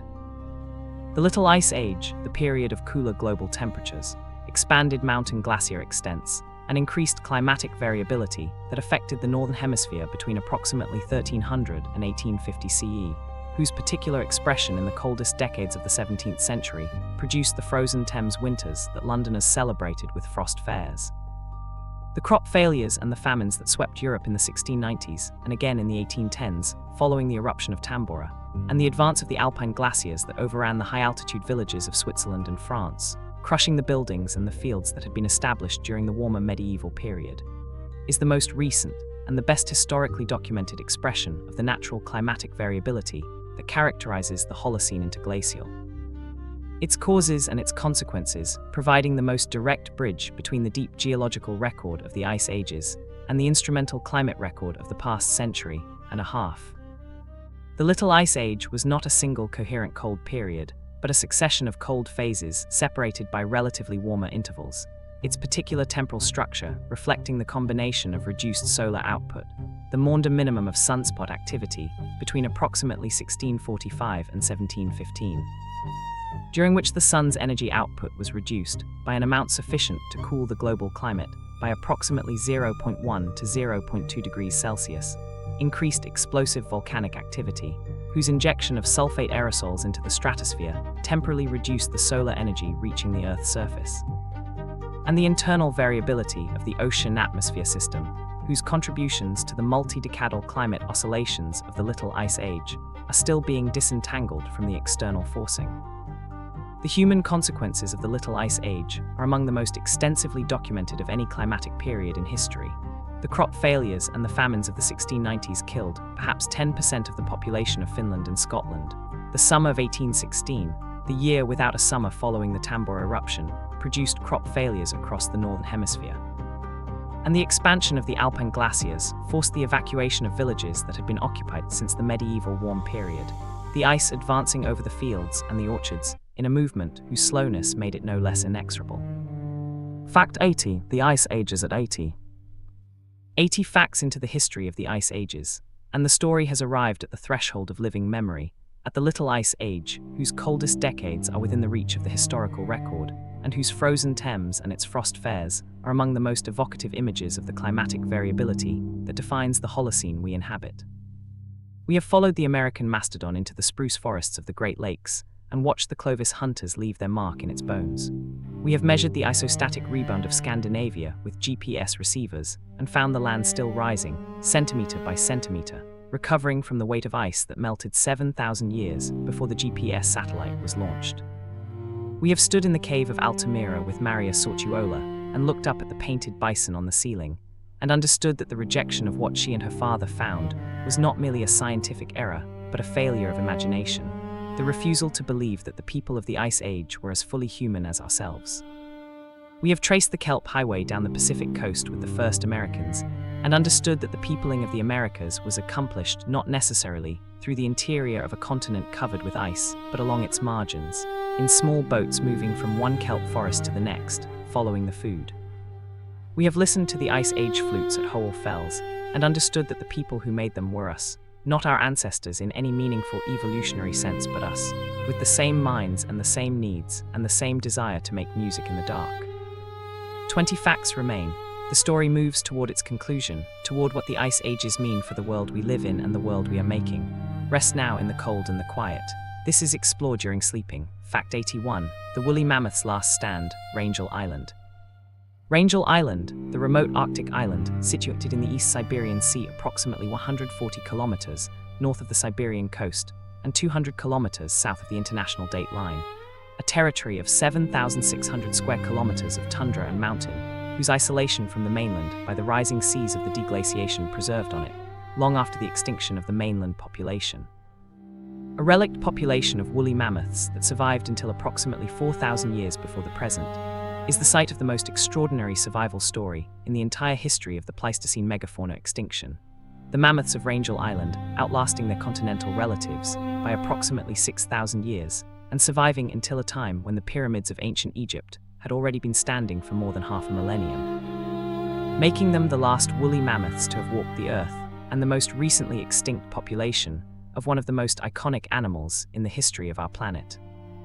The Wrangel Island mammoths were not identical to their mainland relatives. The millennia of isolation on the island had produced, through the combination of the reduced population size, the genetic drift that small isolated populations experience, and the specific selection pressures of the island environment, a population that differed from the mainland mammoths in body size, in the morphology of their teeth and their tusks, and in the specific genetic variants that the analysis of their ancient DNA has revealed, their smaller body size reflecting the same insular dwarfism that produced the dwarf mammoths of the California Channel Islands and the dwarf elephants of the Mediterranean islands in the Pleistocene. The cause of the final extinction of the Wrangel Island mammoths, occurring approximately 4,000 years before the present in a population that had survived the global megafauna extinction event intact, has been attributed to the combination of a reduction in the size and the genetic diversity of the island population, documented in the ancient DNA analysis as an accumulation of deleterious mutations consistent with the inbreeding depression of a small, isolated population. A period of unusually warm and wet conditions, approximately 4,000 years ago, that may have made the island's vegetation less suitable for the mammoths, and possibly the arrival of human hunters on the island, whose first documented occupation dates to approximately the same period as the mammoth's final disappearance. Fact 82. The Toba eruption, when a volcano almost ended us. The eruption of the Toba supervolcano in what is now Sumatra, Indonesia, approximately 74.0 years before the present, the largest known volcanic eruption in the past 2 million years, releasing an estimated 2,800 cubic kilometers of magma in an event whose volcanic winter, produced by the injection of sulfate aerosols into the stratosphere, may have reduced global average temperatures by 3 to 5 degrees Celsius for several years, and by smaller amounts for a decade or more afterward, occurred at a critical moment in the history of our species. When the global human population was already small and geographically restricted, and has been proposed as the cause of a severe population bottleneck in the human lineage, a near-extinction event that reduced the global human population to as few as 10,000 individuals, whose genetic signature may be detectable in the reduced genetic diversity of modern human populations relative to other great ape species. The Toba catastrophe hypothesis, proposed by the anthropologist Stanley Ambrose in 1998, argues that the volcanic winter produced by the Toba eruption devastated the vegetation of South and Southeast Asia, eliminating the food resources on which the human populations of the region depended and driving a severe reduction in human population size, whose genetic effects would have been compounded by the subsequent glacial maximum conditions that followed the eruption. The hypothesis has been contested on multiple grounds. the archaeological record of India, where the Toba ash layer is widespread and well preserved, shows evidence of human occupation both below and above the ash layer, suggesting that at least some human populations in the region survived the eruption without the catastrophic discontinuity that the bottleneck hypothesis predicts. And the genetic evidence for a population bottleneck, while consistent with the Toba hypothesis, does not require it, the reduced genetic diversity of modern humans being explicable by the small founding population of the out of Africa expansion without invoking a volcanic catastrophe. Whatever its specific demographic consequences, the Toba eruption represents the most severe single environmental perturbation experienced by the human lineage since the origin of the genus Homo. Its effects on the glacial climate of Southeast Asia and its potential contribution to the reduction of human genetic diversity, making it the most dramatic illustration of the vulnerability of our species to the same geological forces that have shaped the climate of the Earth throughout the ice ages. Fact 83. Pollen records, reading the Ice Age forest. Pollen analysis, the technique of extracting, identifying, and counting the pollen grains preserved in the sediments of lakes, bogs, and other depositional environments, and using the changing proportions of different pollen types through the sediment sequence to reconstruct the history of the vegetation in the surrounding landscape, and through the vegetation history, the history of the climate that the vegetation reflects, is the primary tool through which the terrestrial ecosystem response to the glacial interglacial cycles of the Quaternary has been reconstructed. Its application to the sediment cores of lakes and peat bogs across every inhabited continent, having produced the most spatially comprehensive picture of past vegetation change available from any single paleoenvironmental technique.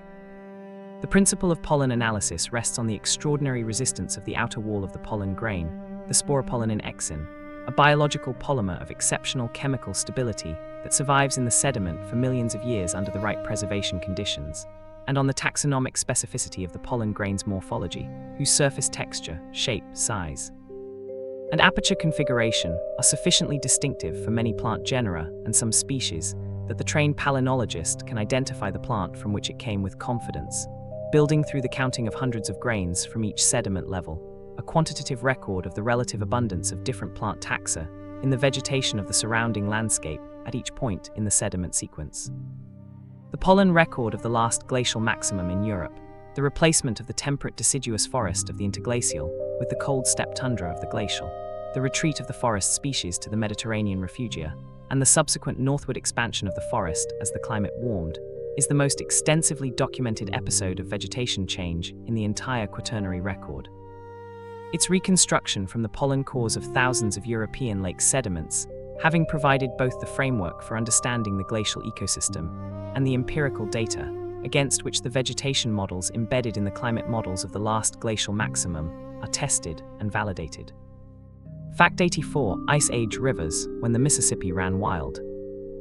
The river systems of the formerly glaciated continents during the last glacial maximum were as different from their modern descendants as the landscapes through which they flowed, their courses, their discharge regimes, and their sediment loads all transformed by the presence of the ice sheets to their north, the permafrost that rendered the surrounding landscape impermeable, and the enormous volumes of meltwater that the seasonal melting of the periglacial ice and snow generated in quantities that the modern river systems, adjusted to the lower and more consistent runoff of the Holocene, cannot approach. The Mississippi River at the last glacial maximum, fed by the meltwater from the southern margin of the Laurentide ice sheet and carrying the enormous sediment load produced by the glacial erosion of the Canadian Shield and the periglacial loess deposits of the mid-continent, was a vastly larger and more powerful river than its modern descendant. Its braided channels spreading across the broad alluvial plain of the lower Mississippi Valley in an anastomosing network of high-energy channels whose sediment discharge into the Gulf of Mexico was many times greater than the modern rivers, building the enormous Mississippi fan on the floor of the Gulf, whose seismic stratigraphy records the pulses of glacial sediment that the river delivered during each successive glacial maximum of the Quaternary. The Thames River of the last glacial maximum was similarly transformed. Flowing as a tributary of the Rhine across the dry floor of the southern North Sea, the landscape of Doggerland, in a course that bore no resemblance to the tidal estuary of the modern Thames, its waters carrying the meltwater and the periglacial sediment of a catchment whose permafrost-underlain soils shed precipitation, almost entirely as surface runoff in a regime of peak seasonal discharge, whose magnitude the modern Thames, regulated by the well-vegetated catchment of the temperate Holocene landscape. cannot replicate the reconstruction of the glacial river systems, from the sedimentary evidence of the valley fills, the terraces, and the offshore fan deposits that the glacial rivers left behind, is one of the most productive areas of Quaternary geomorphology, its findings revealing both the extraordinary hydrological dynamism of the glacial landscape and the specific mechanisms through which the rivers shaped the topography that subsequent human communities would inhabit and modify. Fact 85. The Clovis Culture, America's first technological revolution. The Clovis culture, the archaeological complex characterized by the distinctive bifacially flaked, fluted stone spear points, whose geographic distribution across North America from the Atlantic to the Pacific coast, and whose temporal span of approximately 13,000 to 12,800 years before the present, represents the most widespread rapid dispersal of a single technological tradition in the prehistoric record of the Americas, is the most intensively studied and the most consequential archaeological culture of the North American Paleolithic, its particular significance deriving not merely from its technological sophistication, but from its position at the critical juncture between the peopling of the Americas and the extinction of the North American megafauna, whose temporal overlap with the Clovis expansion is the central evidence for the human contribution to the end Pleistocene extinction wave. The Clovis point, whose distinctive morphology, a long lanceolate biface whose basal flutes, the long channel flakes removed from each face to thin the base for hafting, are the most technically demanding element of its production, requiring a level of flint napping skill that novice nappers find extremely difficult to replicate, was not merely a spear point but a specifically designed hunting technology whose particular combination of the penetrating power of the long, thin blade and the stability of the hafted configuration made it the most effective large mammal hunting implement yet developed in the Americas, its design apparently optimized for the hunting of the megafauna, mammoths, mastodons, horses, camels, and ground sloths, whose bones are found at the Clovis kill sites across the continent. The speed of the Clovis expansion, from its first appearance in the archaeological record to its geographic coverage of the entire North American continent in a period of perhaps a few centuries, reflects the combination of the productivity of the megafauna prey base in a landscape where the animals had not previously encountered human hunters and had therefore not developed the wariness that prey species evolve in response to sustained predation pressure,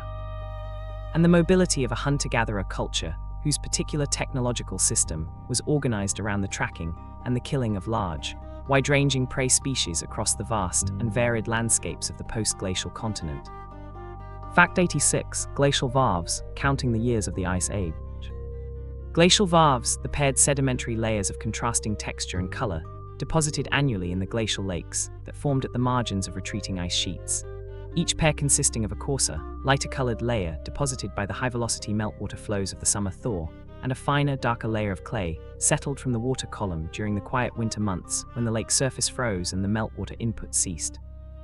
are the most temporally precise of all the sedimentary records of the glacial and deglacial periods, each individual varve representing exactly 1 year of deposition, in a sequence that allows the construction of a continuous, annually resolved chronology extending from the present back into the deglaciation, with a precision that no other sedimentary archive can match and that provided before the development of radiocarbon dating in the 1940s. The primary chronological framework for the timing of the Scandinavian and North American deglaciations. The Swedish geologist Gerard de Geer, who developed the technique of varve counting in the late 19th century and applied it systematically to the glacial-lacustrine sediments of Sweden in a project extending over several decades, produced from his varve chronology the first quantitative estimate of the duration of the Scandinavian deglaciation, approximately 12,000 years for the retreat of the ice margin from southern Sweden to the present position of the Gulf of Bothnia. A figure whose agreement with the subsequently determined radiocarbon chronology of the same events confirmed both the validity of the varve counting technique and the accuracy of de Geer's meticulous field measurements.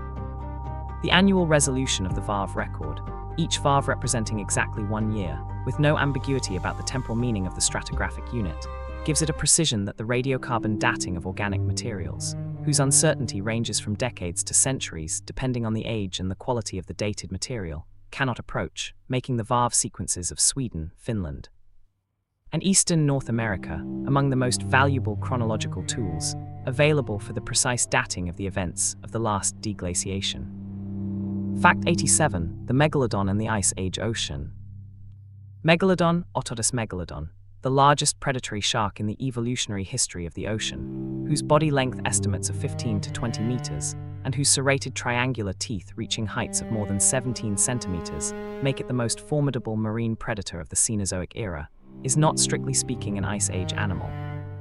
Its evolutionary history spanning the period from approximately 23 million to approximately 3.6 million years before the present, and its extinction, predating the onset of the Quaternary Ice Age by approximately 1 million years. But its extinction is directly linked to the cooling of the global ocean that accompanied the onset of the Quaternary glaciation, making it the most famous single casualty of the transition from the warm Pliocene Ocean to the cold Pleistocene I, and the most widely known example of the reorganization of the marine ecosystem that the onset of the Ice Ages produced.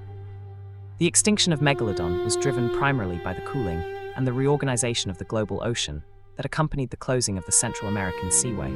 the shallow marine connection between the Atlantic and the Pacific that was blocked by the formation of the Isthmus of Panama approximately 3 million years ago, and the intensification of the Quaternary glaciation, both of which altered the distribution and the abundance of the large marine mammals on which Megalodon preyed.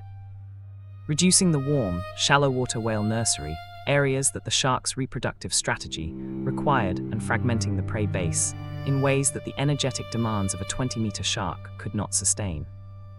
The popular mythology of Megalodon's survival into the modern ocean, fueled by the discovery of apparently fresh teeth on the deep ocean floor in the 19th century, by the extraordinary difficulty of proving a negative in the unexplored deep sea, and by the persistent appeal of the idea that the world's most formidable predator might still be out there, is one of the most enduring examples of the public's appetite for the monsters of the deep, and one whose scientific refutation. No living megalodon would be able to avoid the acoustic detection, the bycatch, the whale carcass observations, and the other evidence that would make its existence immediately apparent to the modern oceanographic community, does nothing to diminish the fascination that the animal inspires. Fact 88. The glacial wind, dust storms of the Ice Age. The Aeolian systems of the last glacial maximum, the wind-driven transport of dust and sand from the dried outwash plains of the glacial margins, the exposed continental shelves, and the expanded deserts of the glacial world, whose deposition across thousands of kilometers of downwind landscape built the lowest deposits of China and Central Asia, fertilized the iron-limited waters of the Southern Ocean, and carried the dust that settled into the ice cores of Greenland and Antarctica, and whose changing concentration in the ice records the changing intensity of the glacial wind systems, were more energetic and more geographically extensive than the Aeolian systems of the modern world. The combination of reduced vegetation cover on the glacial landscape, lower sea levels exposing the continental shelves as bare sediment, and stronger and more persistent winds, driven by the increased temperature gradient between the cold glacial ice sheets and the relatively warmer tropics, creating a dust transport system of continental scale, whose products are preserved in the sedimentary and ice core records as one of the most consistent signatures of the glacial climate. The dust concentration in the Antarctic ice cores is approximately 25 times higher during glacial maxima than during interglacials, a difference that reflects both the increased production of dust in the drier and more sparsely vegetated glacial landscape of the southern hemisphere source regions, and the increased efficiency of transport by the stronger glacial winds to the Antarctic depositional site, and whose iron content is sufficient to have fertilized the iron-limited phytoplankton of the Southern Ocean in ways that enhance the biological pump sequestration of atmospheric carbon dioxide and contributed to the lower greenhouse gas concentrations of the glacial atmosphere. The Greenland ice cores record an equally dramatic increase in dust deposition during glacial stadials, the dust arriving primarily from the arid regions of Central Asia, whose expansion during glacial cold periods increased the supply of fine-grained sediment available for Aeolian transport. The changing dust flux in the ice core recording the changing intensity of the Asian winter monsoon, whose winds carried the dust from the desert source regions to the ice sheet depositional sink, with a fidelity that makes the ice core dust record one of the most sensitive indicators of Asian climate variability in the entire paleoclimate archive. Fact 89. The end of the Ice Age and the birth of agriculture.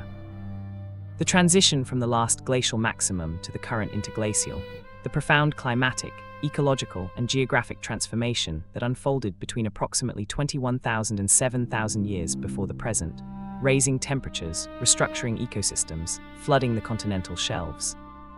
and fundamentally altering the conditions of human existence across every inhabited continent, was the immediate precondition for the most consequential cultural innovation in the entire history of our species. The independent development of agriculture in multiple regions of the world, the deliberate cultivation of plant crops, and the herding of domesticated animals that replaced the hunting and gathering economy of the Paleolithic with the sedentary, surplus-generating, population-supporting agricultural economies on whose foundation every subsequent human civilization was built. The relationship between the end of the Ice Age and the origin of agriculture is not coincidental. The specific conditions of the early Holocene, the combination of the warmer and wetter climate, the higher atmospheric carbon dioxide concentration, whose fertilizing effect on plant growth made the cultivation of crops more productive than during the glacial period, and the extinction of the large game animals that had sustained the Paleolithic hunting economy, created both the opportunity and the necessity for the shift to agricultural production that the archaeological record documents independently in the Fertile Crescent of the Near East, in the Yellow River and Yangtze valleys of China, in the highlands of New Guinea, in sub-Saharan Africa, and in the Americas. The Fertile Crescent, the arc of productive agricultural land extending from the Jordan Valley through the Levant to the Zagros Mountains of modern Iran, where the wild ancestors of the founder crops of Western agriculture, emmer wheat, einkorn wheat, barley, lentils, peas, chickpeas, bitter vetch, and flax, grew in dense natural stands that the early cultivators could harvest, select, and eventually domesticate, was the site of the earliest well-documented agricultural revolution. Beginning approximately 10,500 years before the present in the warm and productive conditions of the early Holocene and producing, within a few thousand years, the first permanent villages, the first stored agricultural surpluses, and the first social complexity that would eventually generate the urban civilizations of Mesopotamia and Egypt. Fact 90, the Ice Ages at 90. 90 facts into the history of the Ice Ages, and the story has completed its great arc from the snowball Earth to the invention of agriculture, from the first flutes of Howell Fells to the last mammoths of Wrangel Island, from the astronomical engine of the Milankovitch cycles to the human engine of the Industrial Revolution that is now driving the climate in the opposite direction from the one that natural forcing would prescribe. We have watched the woolly mammoths of Wrangel Island survive into the age of the Egyptian pyramids, the last of a lineage that had walked the Eurasian steppe for hundreds of thousands of years, reduced by isolation and inbreeding to a small island population, whose final extinction was sealed by the combination of genetic decline, environmental change, and possibly the arrival of the human hunters who had already emptied the mainland of its giants. We have followed the Toba eruption through the stratosphere and felt the volcanic winter settle over a human population already small enough that a few more degrees of cooling might have ended the story entirely.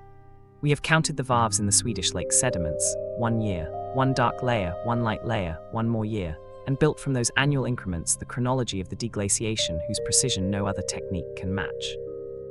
We have stood in the Fertile Crescent at the moment when the first farmer bent to the first cultivated field and understood that the end of the Ice Age was not merely a climatic event, but the precondition of everything that followed: the cities, the writing, the pyramids, the religions, the science, and the conversation we are having now in the dark about the world of ice that made us and the world of warmth that we are making.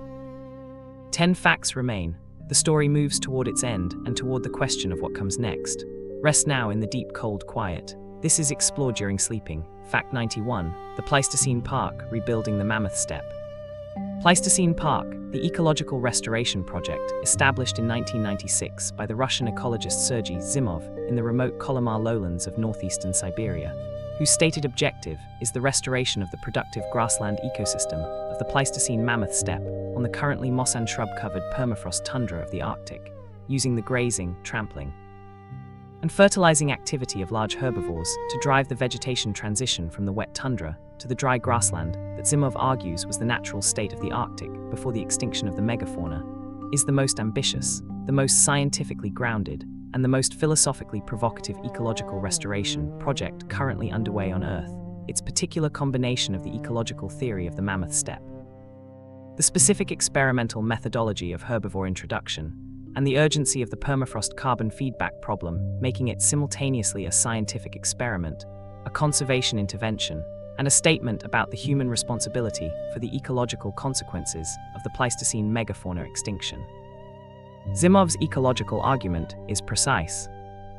The Mammoth Steppe was not merely a grassland that happened to have large animals living in it, but an ecosystem whose grassland character was maintained by the animals themselves. The trampling and the grazing of the megaherbivore herds compacting the snow cover in winter and exposing the frozen ground to the extreme cold of the Arctic atmosphere, lowering the permafrost temperature and reducing the rate of its thaw.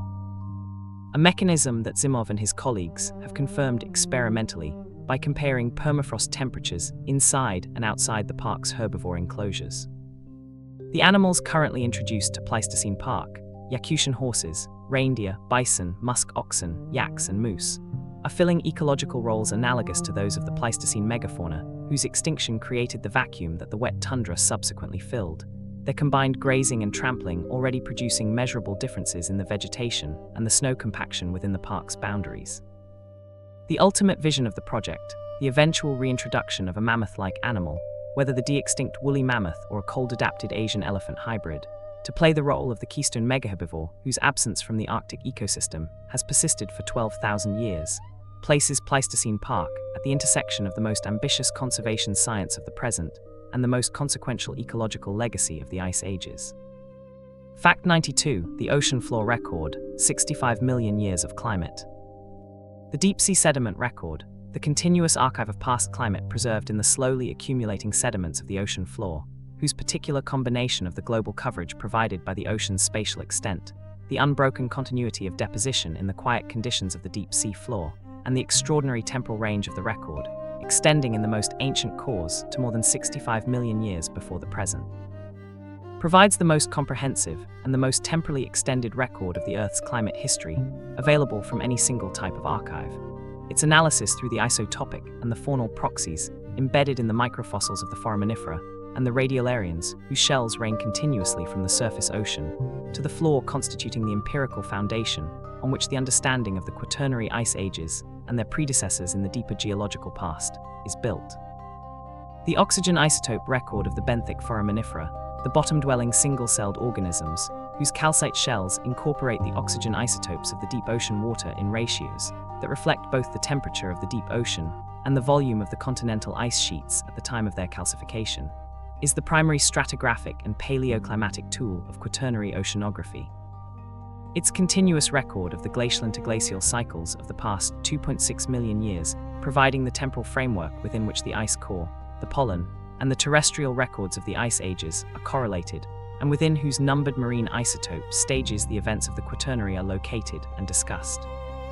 The deeper ocean floor record, extending through the Cenozoic era from the present back to the Cretaceous, documents the long-term cooling of the Earth's climate from the greenhouse world of the Eocene, when the poles were ice-free, and the global average temperature was approximately 12 degrees Celsius warmer than today.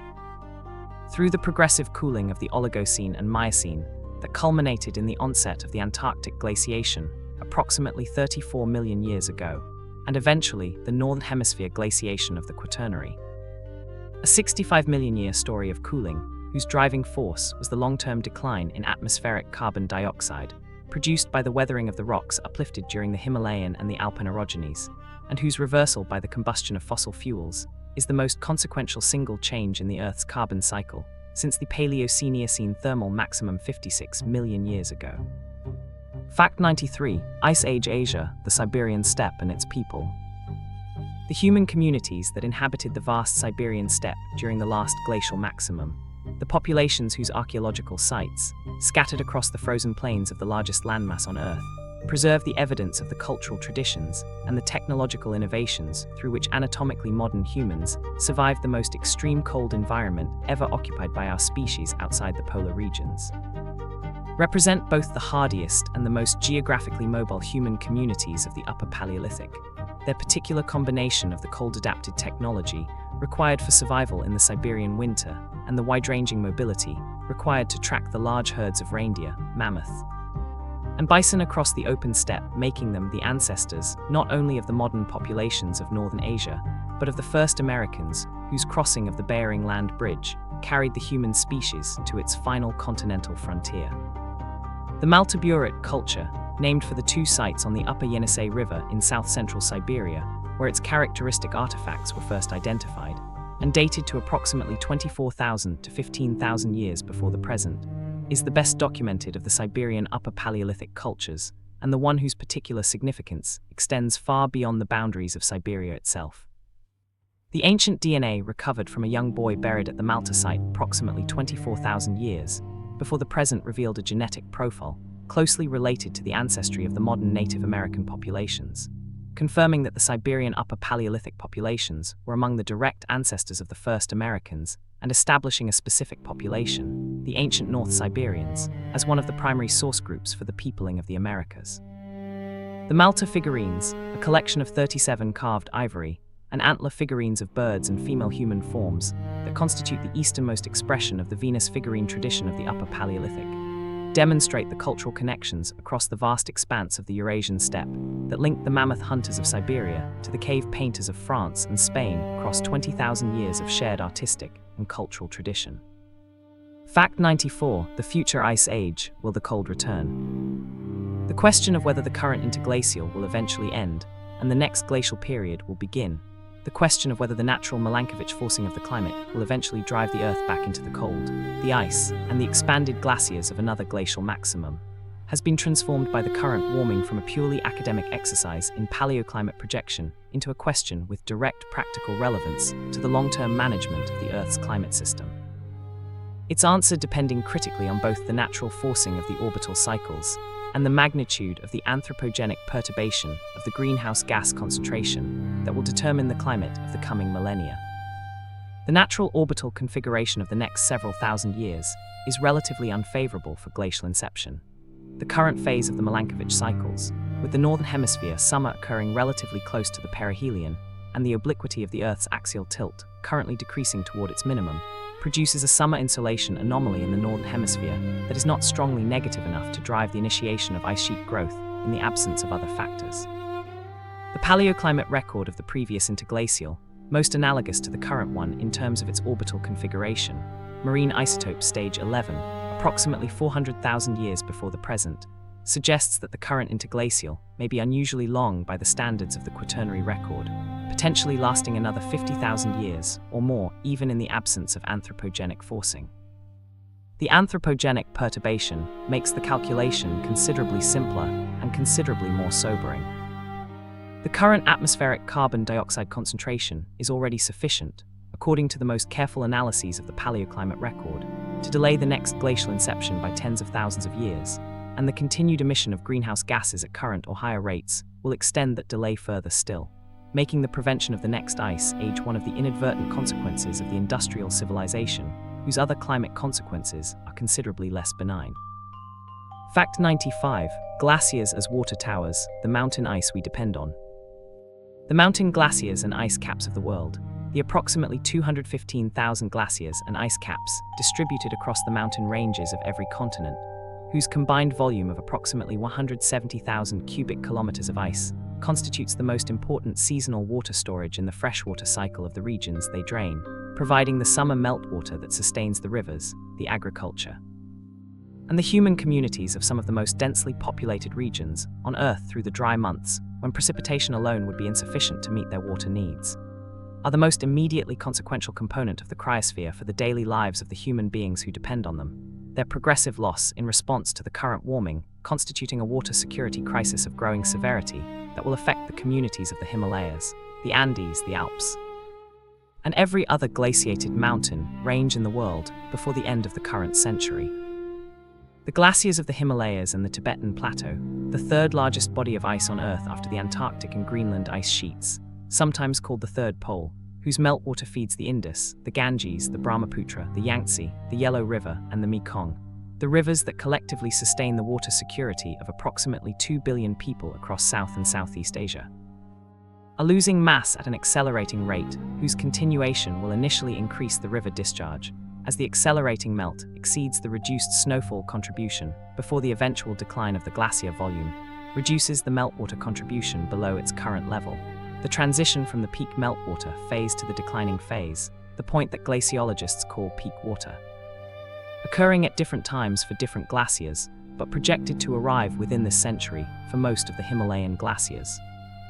The mountain glaciers of the tropical Andes, whose meltwater is the primary dry season water source for the major cities of Bolivia, Peru, and Ecuador, including La Paz and Quito, whose water supply is critically dependent on the glacial meltwater during the months when the rains fail, are among the most rapidly retreating glaciers in the world.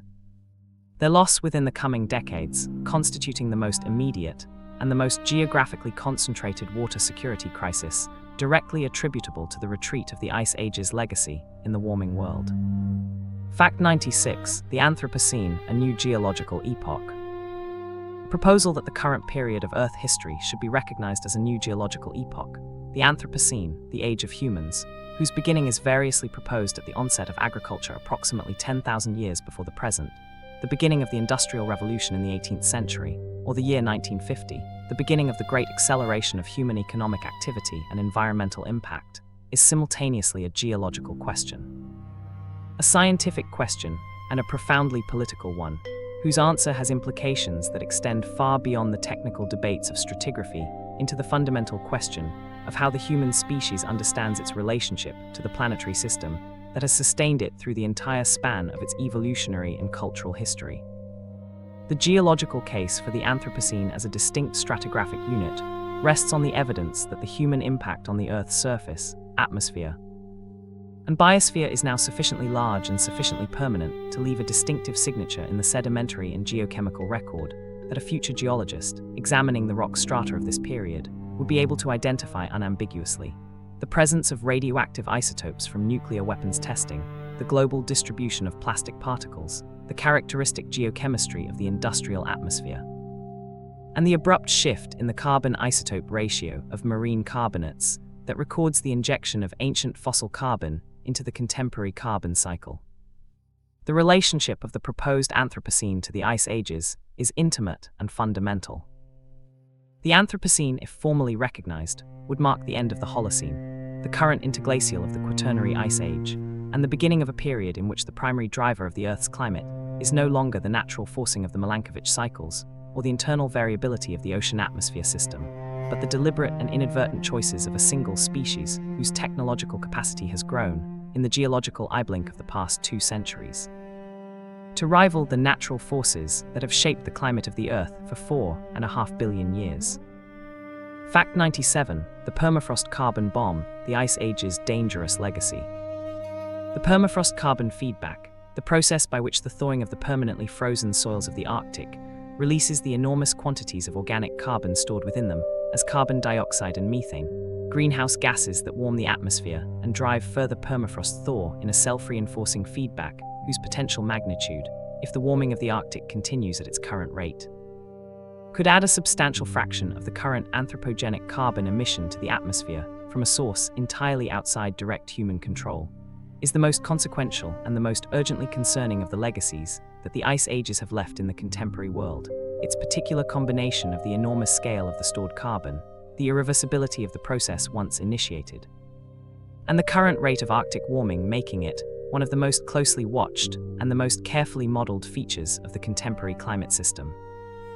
The organic carbon stored in the permafrost soils of the Arctic, estimated at approximately 1,500 billion tons, roughly twice the total amount of carbon currently in the atmosphere, was accumulated over thousands of years of the Holocene and the preceding glacial periods as the organic material produced by the tundra vegetation was incorporated into the soil faster than the cold conditions allowed it to decompose. The frozen ground preserving it in a state of suspended decomposition that the warming temperatures of the current period are now reversing. The rate of permafrost thaw, currently accelerating across the entire Arctic as the region warms at approximately twice the global average rate, is producing visible and dramatic changes in the Arctic landscape. The thermokarst lakes that form as the ice-rich permafrost melts and the ground subsides, the dramatic slumping of permafrost bluffs along the Arctic coastline, and the bubbling of methane from the shallow lakes of Siberia and Alaska, whose gas release has been captured in the extraordinary images of scientists drilling through the lake ice and igniting the methane that erupts from the hole. The permafrost carbon, once released into the atmosphere, cannot be recaptured on any timescale relevant to human civilization, making its protection through the limitation of the Arctic warming that drives its thaw one of the most urgent priorities in the management of the Earth's climate system. Fact 98. Ice Age genetics, reading our frozen past. The ancient DNA revolution, the transformation of our understanding of human prehistory, produced by the development of techniques for extracting, sequencing, and interpreting the genetic material preserved in the bones and the teeth of ancient humans and animals. A revolution that has accelerated dramatically since the sequencing of the Neanderthal genome in 2010, and the subsequent development of the high-throughput sequencing technologies that have made ancient genomics a routine, if still technically demanding component of archaeological and paleontological research, has provided in the past decade more new information about the human history of the ice ages than the preceding century of archaeological and morphological research combined. Its particular power deriving from the ability of the genetic data to resolve questions about population relationships, migration routes, and interbreeding events that the material culture record alone cannot address. The ancient DNA of Ice Age humans has transformed the understanding of the peopling of every continent. In Europe, the ancient genomics has revealed that the Upper Paleolithic population of the continent was replaced, largely but not entirely, by a migration from the Middle East at the onset of the Neolithic, itself subsequently modified by a migration of steppe pastoralists from the Pontic-Caspian steppe approximately 5,000 years before the present.